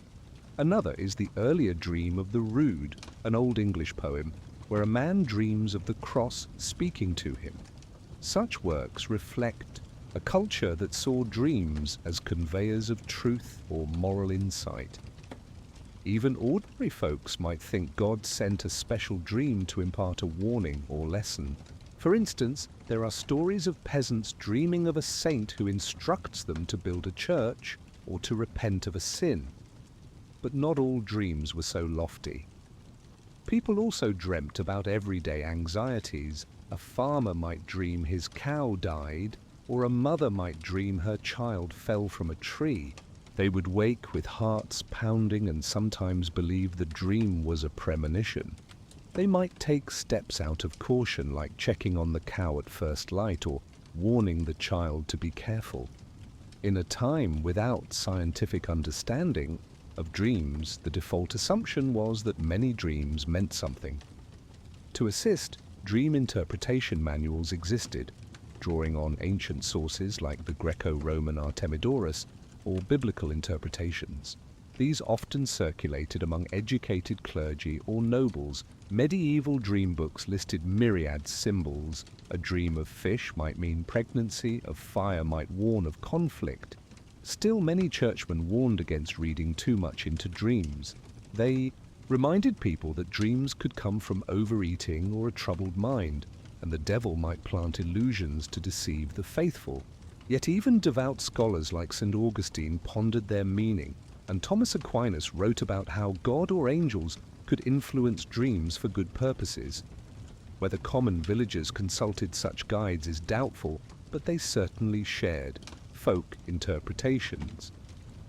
Perhaps grandmother would say, "If you dream of a wedding, it foretells a funeral," indicating a superstition linking one event with its opposite. Nightmares were a special category. The term nightmare in medieval usage often referred not just to a bad dream, but to the feeling of something oppressive weighing on the sleeper. They personified it as the nightmare, sometimes envisioned as an old hag or demonic creature that sits on a person's chest, causing distress. We now understand this as sleep paralysis or anxiety dreams, but back then it felt like an assault by an evil spirit. There were charms and prayers to ward off these. A sufferer might hang a saint's medallion by the bed or keep a knife under. Their pillow, iron to scare the spirit, to try to prevent it. Parents might check on a child who cried out from a nightmare and perhaps light a small candle or lamp near them, believing light would chase away whatever spectre troubled the child's sleep.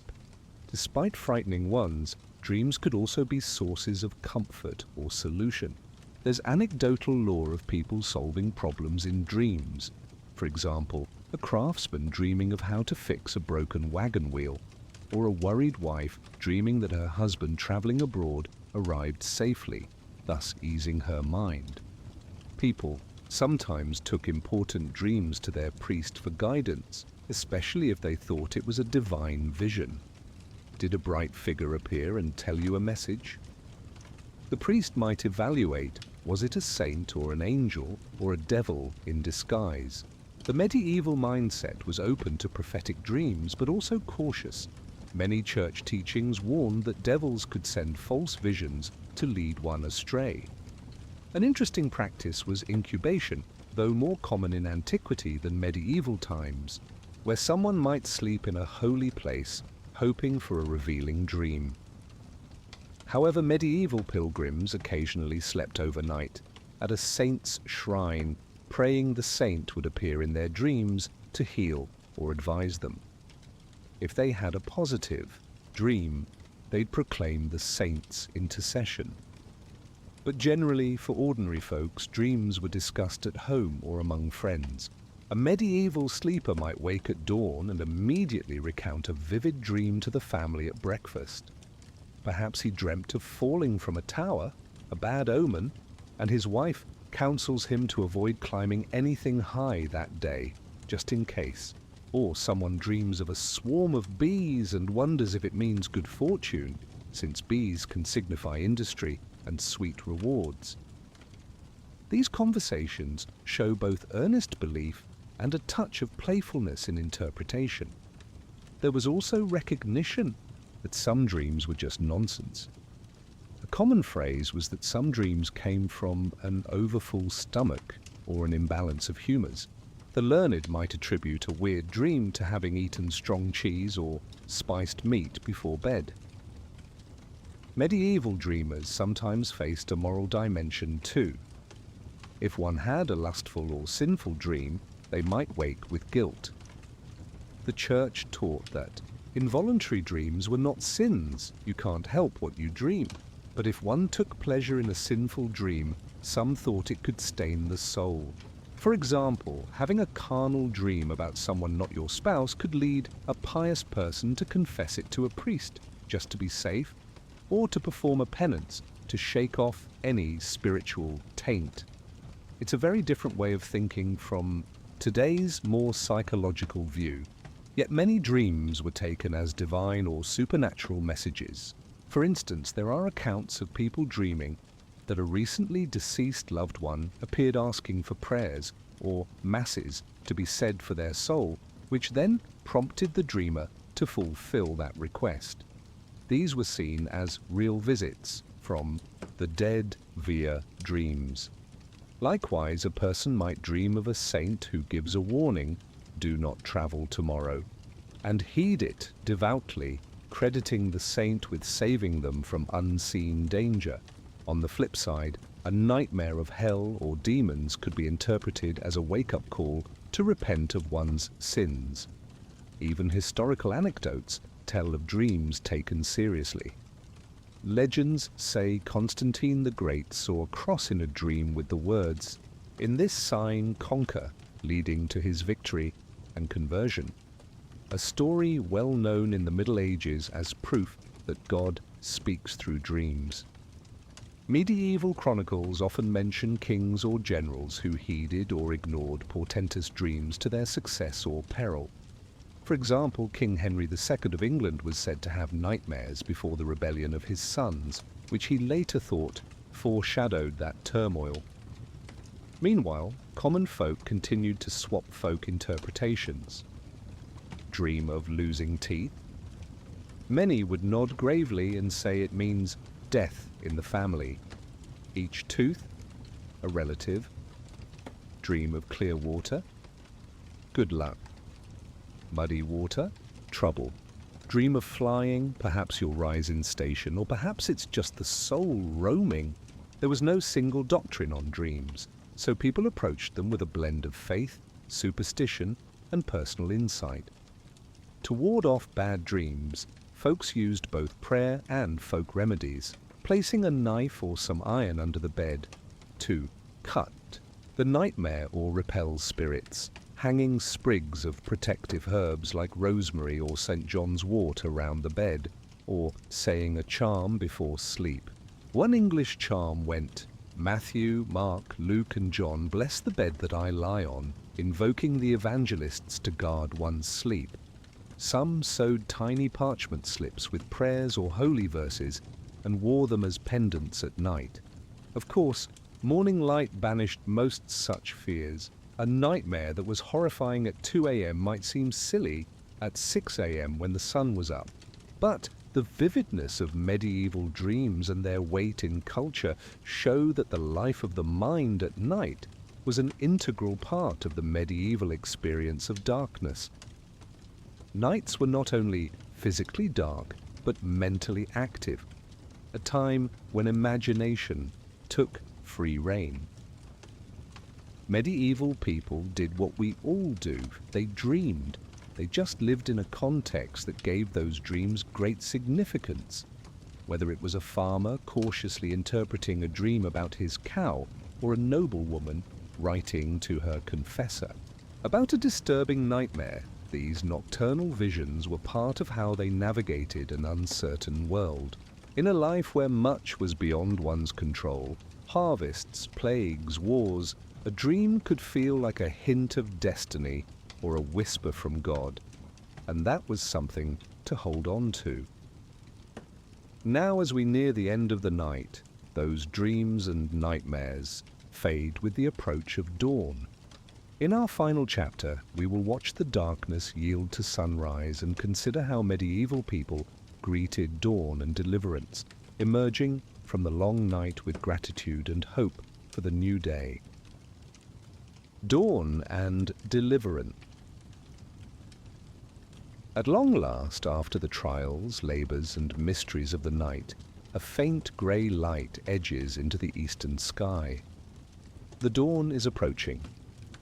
In a medieval village, a rooster's crow, which may have sounded off and on in the pre-dawn, now is joined by others in a chorus heralding daybreak. The darkest hours are over. One by one, small sights and colours begin to re-emerge in the world. The outline of the church steeple against the brightening horizon, the dew glittering on the thatch roofs, the shapes of cows in the pasture stirring from their nocturnal repose. For ordinary people, this moment brings a deep sense of relief and renewal. Dawn meant they had survived another night, that God's mercy had delivered them from any lurking evils or dangers in the dark. It was common to offer a morning prayer of thanks. Many would cross themselves and say, "Thank you, Lord, for keeping us safe through the night." There was a collective exhale as the world was reborn in light each day. In towns, the night watch would be ending their patrol. Weary watchmen might walk to the guardhouse just as the first sun rays hit the upper stories of buildings. They could finally rest, knowing the day guard would soon take over.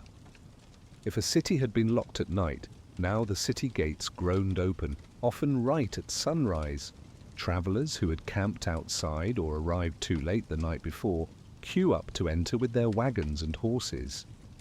It's a busy scene, gatekeepers yawning, verifying who comes in, merchants eager to enter and set up shop in the market square. The chains across streets are unfastened, barriers removed, the city flows freely again. In village life, dawn meant chores. Farmers rise from their beds, or from that second sleep, and immediately tend to animals. Cows need milking at first. Light, sheep need to be led to pasture.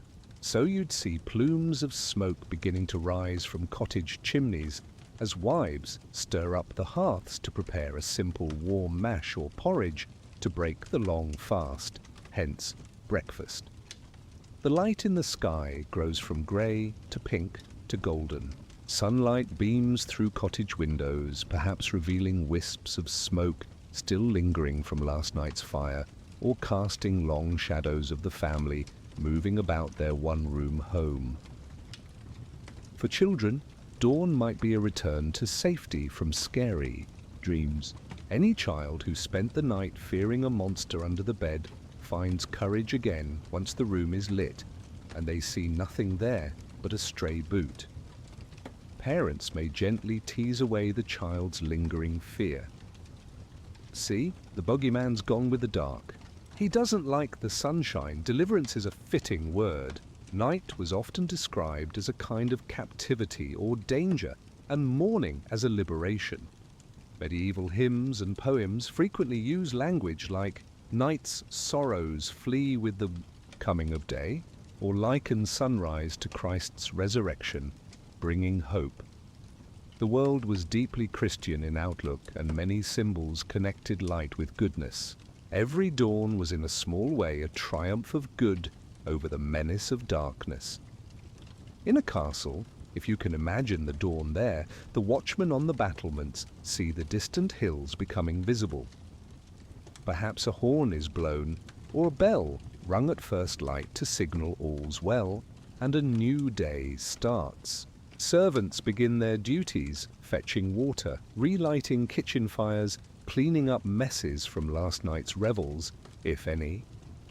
The Lord might still be asleep for a bit, but the household bustles. If any torches burned in corridors overnight, they are extinguished to save fuel now that windows can illuminate the halls. One of the most beautiful sights might be in a monastery at dawn. After the long night, the monks or nuns gather for Lord's the sunrise prayer. If the weather is fair, light spills through the east windows of the chapel or refectory just as they sing their praises.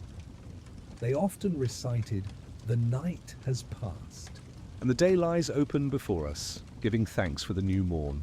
The relief is palpable. For them, each daybreak was a gift, allowing them to continue their service and work.